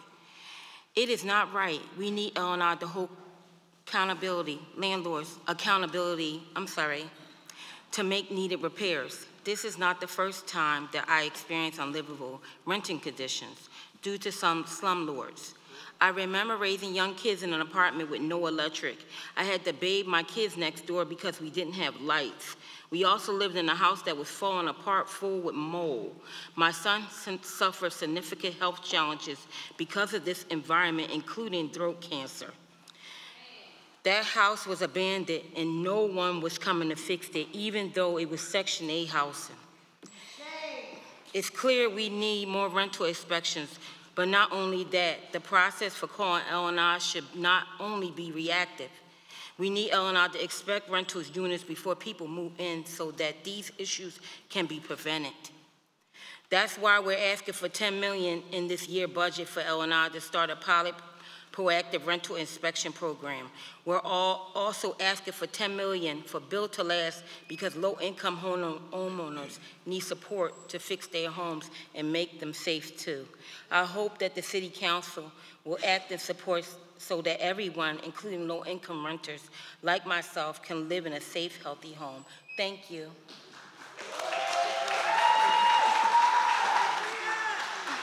Yeah. Hello, my name is Miss Janet White, and I'm a member of Philly Thrive and a resident of District 8. District 8. Okay, I am a former nurse and a home health aide. I lived in Magnolia Mews in Germantown. I moved in an apartment 2018. Over the past 7 years, I experienced multiple instances of poor maintenance and unsafe conditions. When I moved in, there were cracks in the walls, windows, sills, everywhere, ants and cockroaches. I had rodents running around the apartment. I also had water damages both in the ceiling and in the floor. Finally, after that, I'm having heat I had no heat, matter of fact, no heat for a whole entire winter. And after pulling in multiple maintenance requests, I was fed up. After 4 years of living like this in 2021, I called L&I. Next thing you know, an eviction process was started against me. Has retaliation. Man, I was mad. All because I stood up for myself. I mean, I really did. I was going through it. And I called L&I to hold my landlords accountable. My family suffered significant mental and emotional effects from not having a safe home and a resulting retaliation. In 2023, my eviction proceeding went to court, and with the help of Philly Thrive and CLS, we won. We won. But that's what I mean. We won. And I was able to go back to my apartment, and L&I came, made an inspection, and it took 2 years for them to come out. An eviction. To L&I to come to my apartment to hold my corporate landlord accountable. When L&I finally came, they cited my landlord with 10 violations.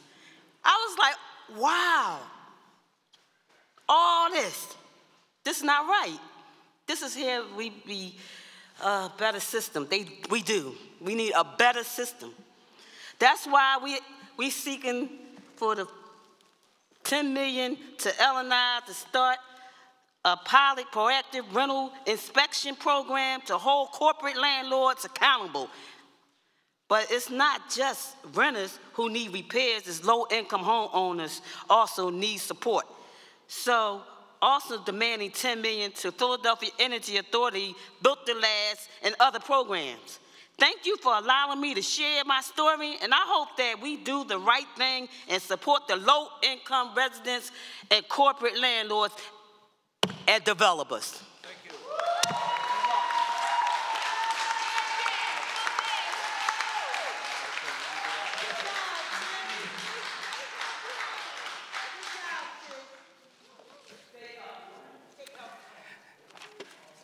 Stu Bykowski, Lloyd Brotman, Debbie Zach Cohen, Ken Longo, and Paul Bonney. That's a tough act to follow. Good morning, my name is Stu Bykowski, and I'm going to talk about 4 things: logic, perception, money, and loading zones. Loading zones was suggested by Otis to help relieve problems caused by the city's illogical law prohibiting stopping in bike lanes for safety reasons. Illogical because a stopped vehicle is not a hazard to bicyclists, and removing 30% of the metered spots on Pine and Spruce is a loss of revenue to the city. The Philadelphia Police Department went back 5 years and told me no accidents were caused by stopped cars in bike lanes on Pine and Spruce. None. 0. Perception that the law increases safety is demonstrably false. Adding concrete pill infrastructure is wasted money. The law outlawing stopping for deliveries, pickups, and drop-offs impacts residents' safety. Loading zones are good on commercial streets, but not on Pine and Spruce. Why? They are rarely placed where most needed and often inadequate, such as my 1300 block of Spruce, with 3 restaurants, a convenience store, and a dry cleaner. 1 loading zone of 4 car lengths is inadequate, and more loading zones reduce the number of already scarce parking spots in Center City and reduce parking meter revenue. Our high-rises have many elderly and infirm citizens. Is it fair that they should bear the burden of getting to a loading zone that might be 100 feet away or across the street to save cyclists the unbearable trauma of having to wait for a moment behind a stopped car? PPA Executive Director Rich Laser has told the Friends of Pine and Spruce that if an occupied car is in a non-stopping zone, the driver would be instructed to move the vehicle. Quote, if the vehicle is still in that location when the PEO returns during his or her rotation, then a ticket will be issued, unquote. Only then, after. Laser's stated policy is an attempt at a fair compromise, such as the long-standing custom of not ticketing cars in the middle of Broad Street south of Washington because parking is so scarce in South Philly. Under the same logic, because of limited curb space in Center City, why not allow the courtesy of momentary stopping in bike lanes for deliveries, pickups, and drop-offs, and pocket the income from parking meters? It's simple logic. Thank you. Thank you. My name is Lloyd Brotman. I've lived in the Pine Spruce neighborhood for 50 years. Thank you for listening. Today is a real masterclass on priorities. Without any engagement with residents, the mayor has endorsed an Otis proposal and requested $5 million to install concrete barriers on Pine and Spruce, despite Vision Zero statistics showing Pine and Spruce are safer than other streets. None of Pine and only a portion of Spruce are even part of the high injury network. In 2024, throughout the entire city, there were 3 cyclist deaths and 54 pedestrian deaths. This is not a Pine-Spruce problem. The Otis plan will not make these 26-foot-wide historic streets any safer to cyclists, but will make Pine and Spruce more dangerous to pedestrians and residents. Elderly and disabled will need to navigate dangerous obstacles. Lives will be lost when gridlock delays emergency vehicles. Parents will leave children unattended to unload vehicles, and routine maintenance will require street closure permits. Let's get real.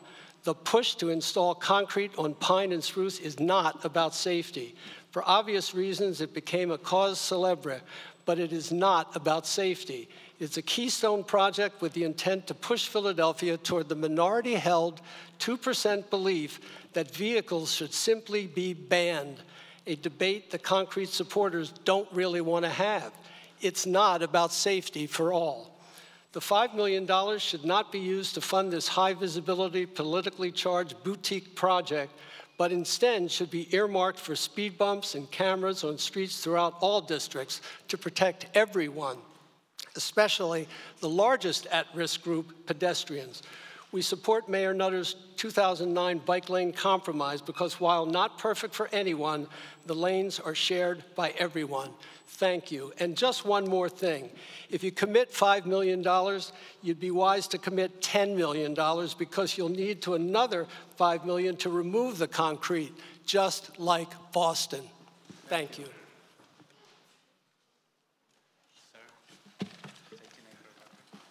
Thank you, Mr. Chairman and members of the council. My name is Ken Luongo. I testify in opposition to the $5 million Mayor Parker has proposed for her Vision Zero budget for the concrete barriers on Pine and Spruce Street bike lanes. I, like many, support the goals of Vision Zero, but Vision Zero is driven by high injury network streets. And Pine is not a high injury network street, and neither is most of Spruce. Most of those streets actually are in North Philadelphia and in West Philadelphia. There are 300 miles of high injury streets in Philadelphia, and only 1/6 of them are eligible for treatment. But the same few miles of Pine and Spruce are a boutique project obsession of a small group of bike activists, and unfortunately, the mayor, the city council, and city agencies have been supporting them. I question the prioritization of a request for $5 million for Vision Zero for the entirety of Philadelphia, and then a specific $5 million just for Pine and Spruce. 2 bike riders have already been killed, one in Cobbs Creek and one in North Philadelphia. The outrage and the outcry about these tragedies has been muted among the organization and the institutions that purport to be obsessed with safety. Just because it didn't happen in Rittenhouse Square and it's not a doctor doesn't diminish the importance of those lives. If the mayor wants $10 million for Vision Zero, she should use it across the city, not just for Pine and Spruce. But better yet, she should give it to Ms. Gloria and her group that need it for their pool in Nicetown, or you should give it to Ms. Symbol for her work on education, or you should give it to all of these people that are telling horrific stories about what's happening in the city. That's where the priority ought to be.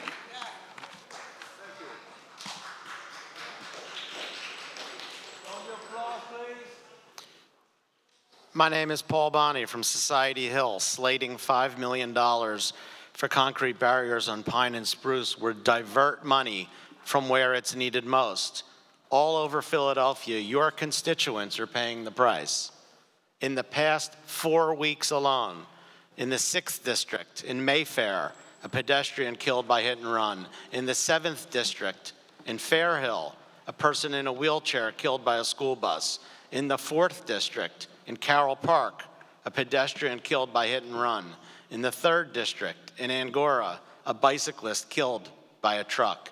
4 deaths in the past 4 weeks, all on streets much more dangerous than Spruce and Pine. That's what the data says. It's great to increase the budget for Vision Zero, but don't waste the money. Spend it where it's needed most. $5 million can fund 1,000 speed humps. That means 100 speed humps in each councilmanic district. Don't waste the money on a pet project. Thank you, Mr. President. Thank you, Paul.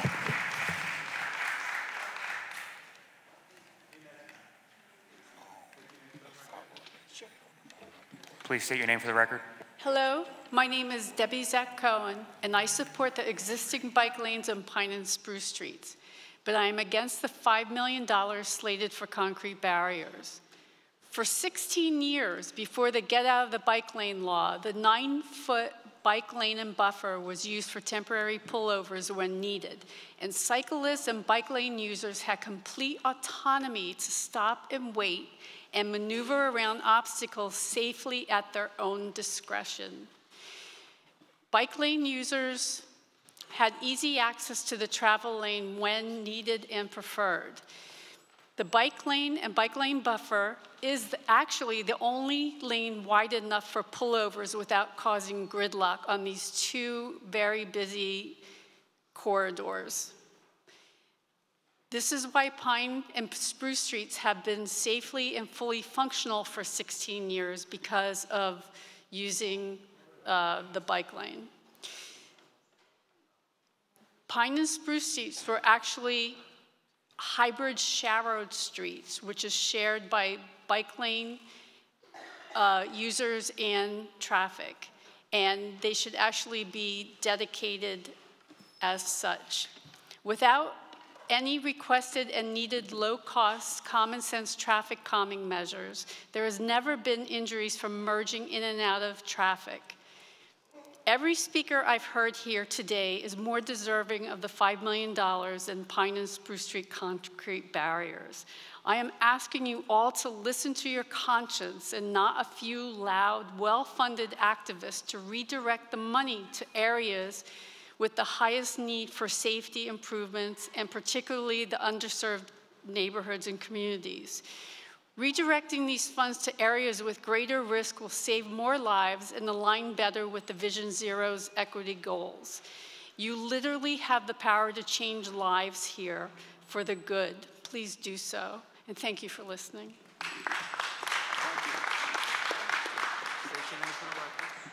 My name is Erika Guadalupe Nunez, and I am testifying on behalf of Juntos to demand $3.8 million for immigrant communities in the upcoming budget cycle. This city has been my home for 12 years. I crossed the border as a child and grew up undocumented. I know and love many undocumented immigrant people who live in this city.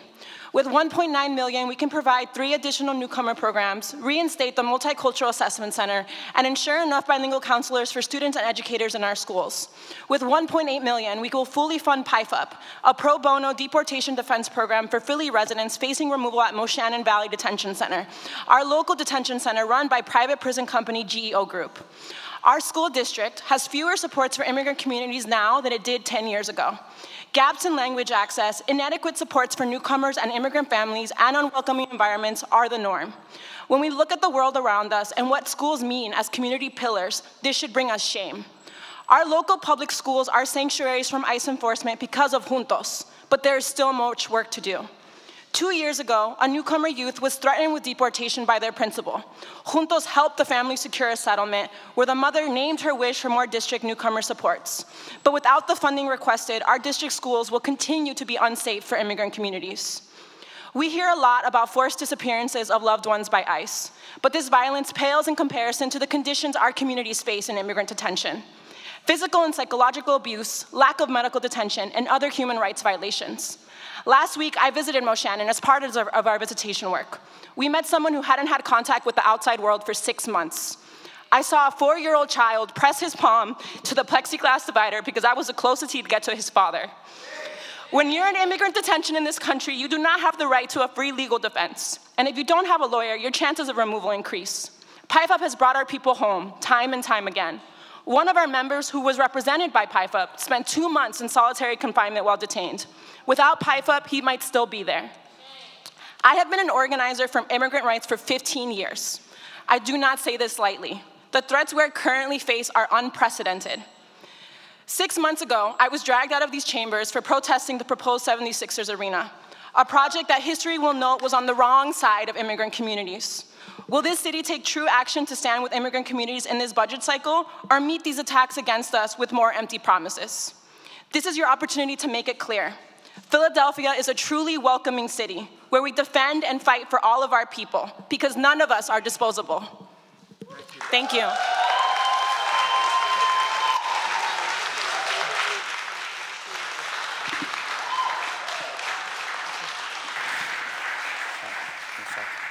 Sorry, but before proceeding with your testimony, I just want to make sure the additional witnesses who are coming next are prepared to testify. And that's Mitch Channon, Nancy Lanham, and Alexander Roederer. So with that, please proceed with your state your name and proceed with your testimony. Good morning, City Council. My name is Ashira Rollerson, and I'm a 15-year-old student here in Philadelphia, turning 16 next month on June 9th. I stand before you today to talk about something incredibly important to me and advocate for so many other young people in our city. I learned to swim at Pickett Pool on Wayne Avenue. That local pool wasn't just a place to splash around, it was the starting point for so many opportunities in my life. Being a part of the Indo-Pacific Sailfish Aquatics Club there strengthened my skills and opened doors I never imagined. Because I learned to swim, I was able to participate in rowing at Lloyd Hall. And just this past April, thanks to the strong foundation I built in the water, I passed the American Red Cross lifeguard course.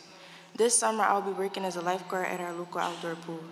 These experiences wouldn't have been possible without access to a local pool and the chance to learn to swim. That's why I'm asking you today to prioritize the rebuilding of Marcus Foster Pool and the renovation of Pickett Pool. There are so many teen girls in Philadelphia just like me who deserve the same opportunities. They deserve the chance to learn a vital life skill, to participate in sports, and to gain valuable employment, such as lifeguards paying $16 an hour. We need Pickett Pool renovated and reopened, and Marcus Foster Pool rebuilt for our community and for the future young people in Philadelphia. Thank you.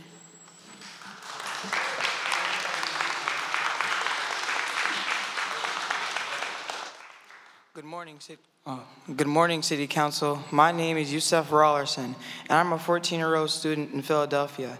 I'll be 15 in July, actually. I'm here today to talk about something vital for our community, a year-round access to swimming. I learned to swim at Pickett Pool on Wayne Avenue. Being a part of the Indo-Pacific Sailfish Aquatics Club, there wasn't just fun. It strengthened my skills and opened up opportunities.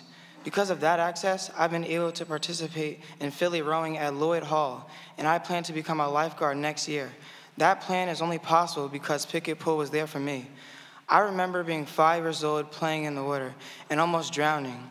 It was a scary moment, but my mother made me realize how crucial it was for me to learn how to swim. She made sure I had access to our local year-round pool for swimming lessons, and it truly saved my life.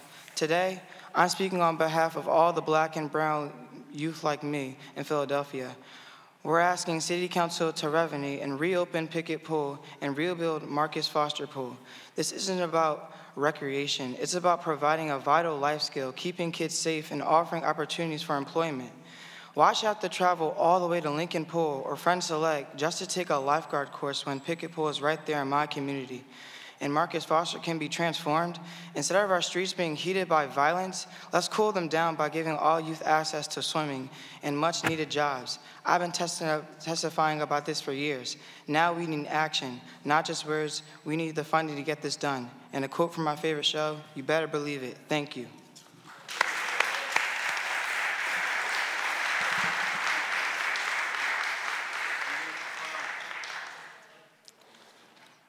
Hello, my name is Phineas Doherty, and last summer, my C2L employer shared Philadelphia rowing camp with us and said that if we wanted to attend, she would work with us in regards to our hours. I was excited because playing with little kids all day at the daycare was a lot of work. They don't stop moving. So I signed up, and then they told me that I would be required to complete 100 meters and tread water for 5 minutes.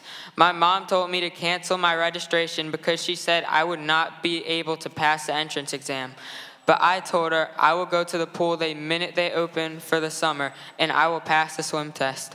She told me that it was not swimming, but me fighting the water, and that the standards have been lowered. I told her that I had already committed to it, plus I did not want to be the one who did not attend. So my mom called my uncle and said, I need you to give him a crash course in swimming so that he would be able to pass the entrance test.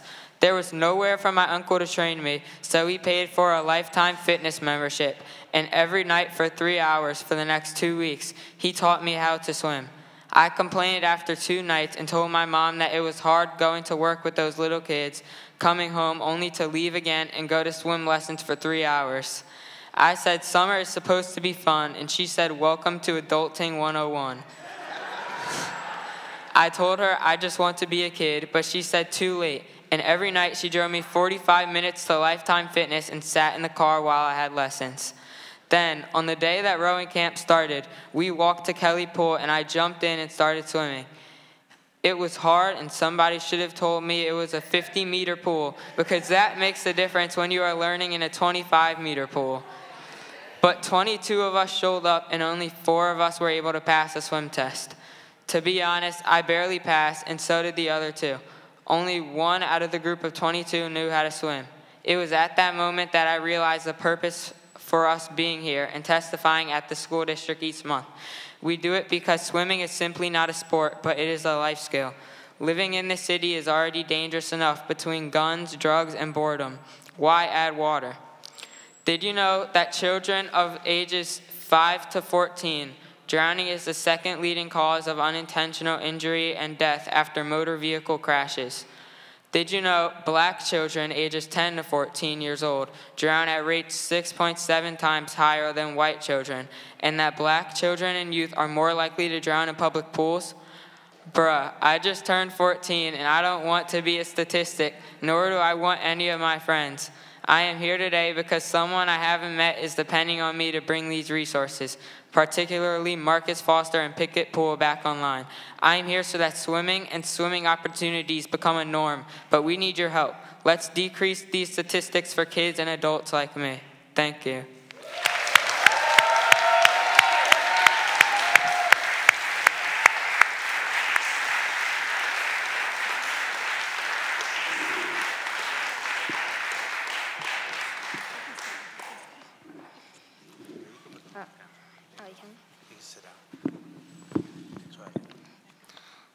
My name is Whitman, and I am in 6th grade. I want to tell you about all the ways my mom sometimes doesn't make sense.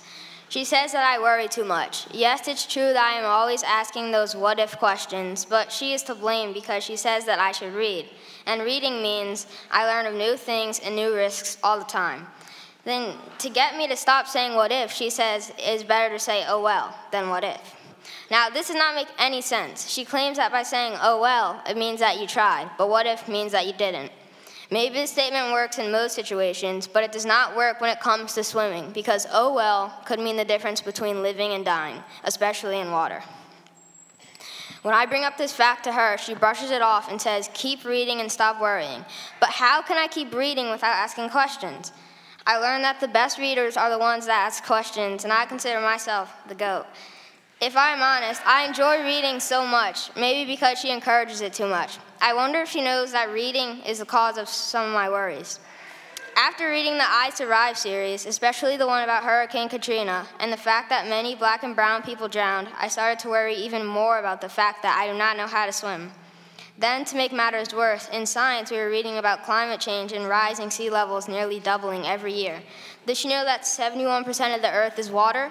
Do you know that and what that means? It means we all need to learn to swim, and not just during the few months in the summer. Do you know that hurricane season starts June 1st and goes to November 30th? The outdoor pools don't even open until late June, and that's if you live in a good neighborhood and they can find lifeguards who want to come to work. If you don't live in one of these neighborhoods, you're lucky if your pool opens in July, but it'll close by September 1st no matter where you live. What kind of preparedness swim lessons program is that? You guys can do better than this. 3 years ago, the Vine Street Expressway was underwater, and earlier this year, parts of the Schuylkill were flooded.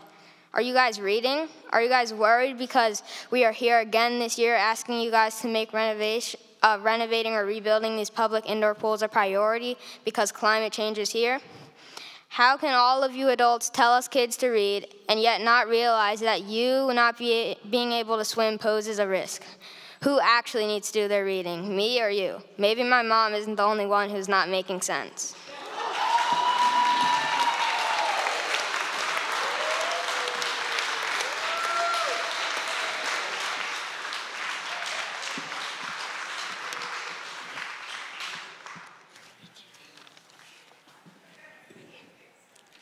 Hi, my name is Phoebe, and last week I asked my friend Chloe at school why won't her parents allow her to go to overnight camp with me. She said, listen, Phoebe, after my mom saw that there was a pool, she said, nope, because black people don't swim. I told her that this was not true because all my aunts and uncles know how to swim. Practically everyone in my family knows how to swim. Then Chloe asked me, do you know how to swim? I was winning the argument until Chloe asked me this one question, and I said, somewhat. She said, see, I knew you didn't know how to swim. Your aunts and uncles and even your mom are just unicorns. I didn't talk to Chloe for the rest of the day. When I came home, I told my mom about the conversation and asked her what happened to the progress around swimming that was being made. When she was growing up, she asked me if I knew the opposite of progress, and I said yes, a setback. Then she told me to define setback, and when I couldn't see, she said, Google it. So I looked up what setback meant, and in the dictionary it said that a setback was change in status for the worse, usually temporarily. So I was pleased with my answer until my mom told me to define temporarily. But before I did, I asked her when she and the community started advocating for Marcus Foster and Pickett from repairs to closure. She told me 2007. Wait, what? I was born in 2015, and now it's 2025. You mean to tell me that they have been advocating for 18 years now? So that's not a setback, that's a decline, which means going back to an earlier or lower level. This is injustice, especially to every generation after the 80s. I think my mom was born sometime during that time. It's why Chloe's narrative that black people can't swim is a fact and not a myth. And why I am here today. Today is the time to restore justice. Today is the time in the day to put your money where your mouth is and rehab Pickett Pool and renovate Marcus Foster. Today is the day for me to tell Chloe that we are making progress and that all black and brown people will be able to swim and she can come to my neighborhood and learn.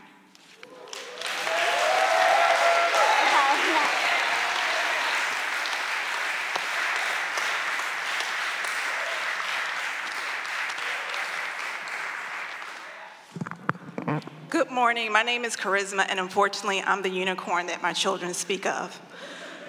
Now, don't get me wrong. I'm unique and different, but I prefer to be uniquely different in my own right and not because of a right that I was afforded that is no longer a right for everyone else, but a privilege to those who can't afford it, who work either next in line on the YMCA's wait list or to those who have limited opportunity to access pools for a maximum of 8 weeks if they're lucky in the summer.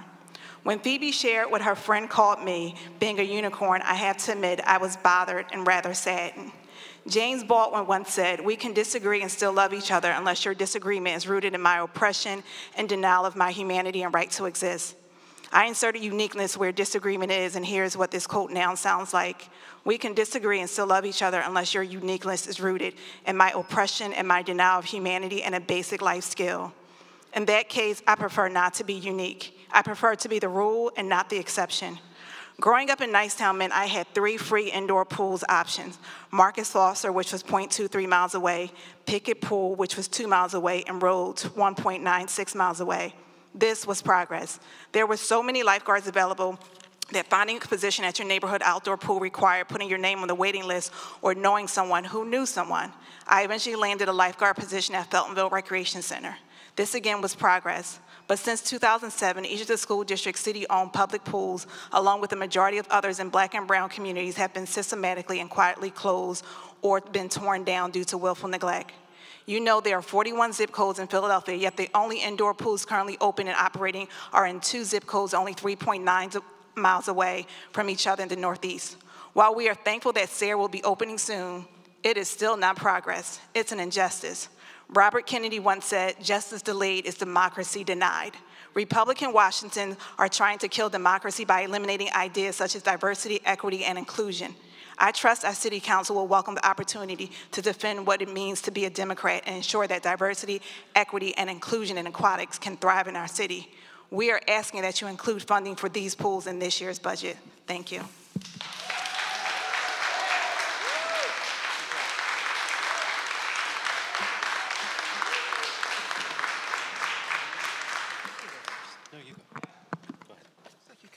In addition to the 2 witnesses who will be testifying shortly, I want to call up Chantel Todman and Greg Waltman. All right. My name is Mitch Tannen. I'm a member of Philly Thrive. It's really hard to follow that team. Thank you so much. So everyone has a right to a safe, healthy home, including both renters and low-income homeowners. And that's why I'm here joining so many others calling for $10 million for proactive rental inspections and $10 million for PEA's Built to Last repair program and their other initiatives. And that's why I'm also joining Coalition for Affordable Communities and calling for $40 million for the basic system repair program next year as part of the home initiative targeting people below 60% of AMI. So last year, I helped a South Philly row home owner who needed emergency repairs to advocate for herself. A few years before, she had been incorrectly told that she was not eligible for BSRP because she was out of work. Since then, her home had suffered so much water damage that she feared her house would collapse on her. Community Legal Services helped her reapply, and we then learned that PHDC was just then reviewing applications they had received 10 months before. We asked 3 city council offices to urge PHDC to look at her application right away since the situation was so critical and she had been rejected incorrectly before. Thanks to those interventions, and special thanks to Alyssa Adams in the council president's office, she was able to get her roof fixed. But it was pretty stunning to learn that the lag time just to be considered for an emergency repair was 10 months. Now, while thousands of Philadelphians are stuck waiting, Republicans are aiming to slash federal programs that fund home repairs. The mayor's proposals absolutely fail to meet the moment, with $0 for Built to Last and no meaningful increase for BSRP. The mayor, however, does want to expand BSRP eligibility to people with higher incomes, saying that we shouldn't have to choose between the have-nots and people who have a little. And I agree with the principle, but not the position. Residents whose incomes are above the threshold absolutely need and deserve support, but we do have to choose right now because the total budget for home repairs is way too small. In order to truly meet this need and all of our city's needs, we have to tax the rich much more. Slashing the business income receipts tax across the board while eliminating the $100,000 exemption is a huge step backward, especially while Trump and congressional Republicans are gutting essential programs to cut taxes for billionaires. So please provide the funds that are desperately needed for low-income residents to have safe, healthy homes, and say no to across-the-board business tax cuts. Thank you.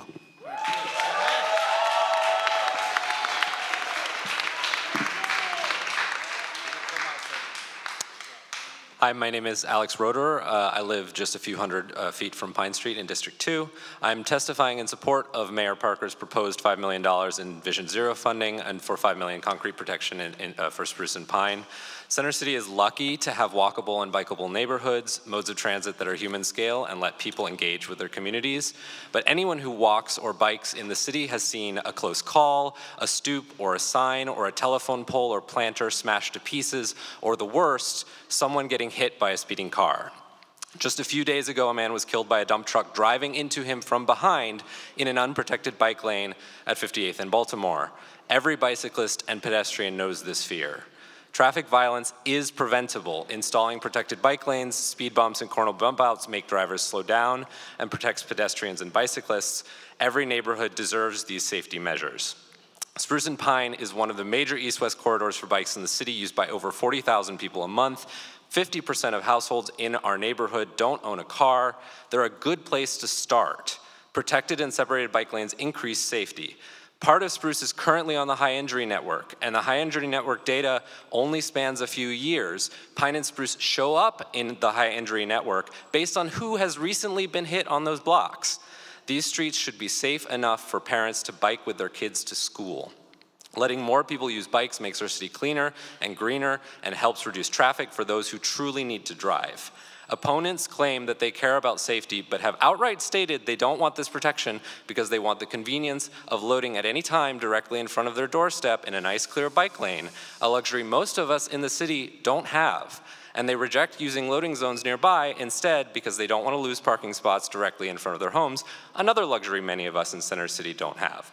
Frankly, I don't think these luxuries are worth a bicyclist or pedestrian getting killed every once in a while. I believe we can reach Vision Zero traffic deaths in Philadelphia, and I applaud and thank the mayor and city council for providing this funding as a start to move us towards this goal. Thank you. Thank you. Good morning.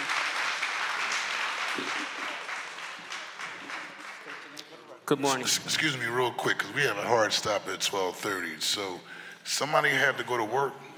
Who was that? Who said they had to go to work? Chantel, that's you? Okay. Okay. And then Greg was next, yeah. Wait, who are the two that had to go to work? Chantel and Greg. And Greg. We're doing Chantel and Greg, and then we have to break. Okay. Okay. Thank you.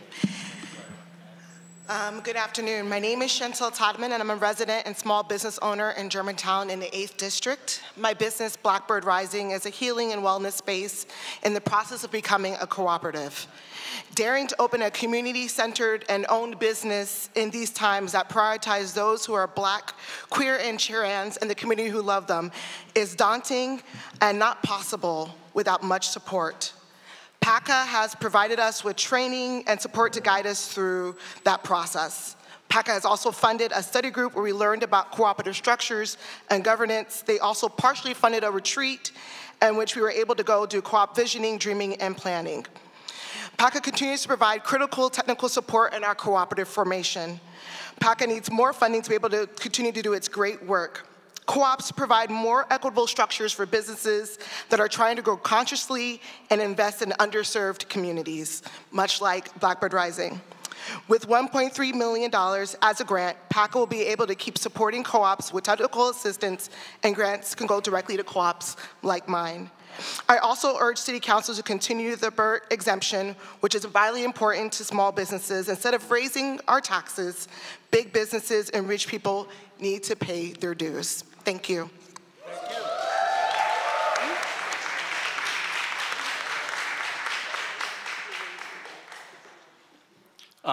Good afternoon, members of City Council, and I really appreciate the flexibility. My name is Greg Waldman.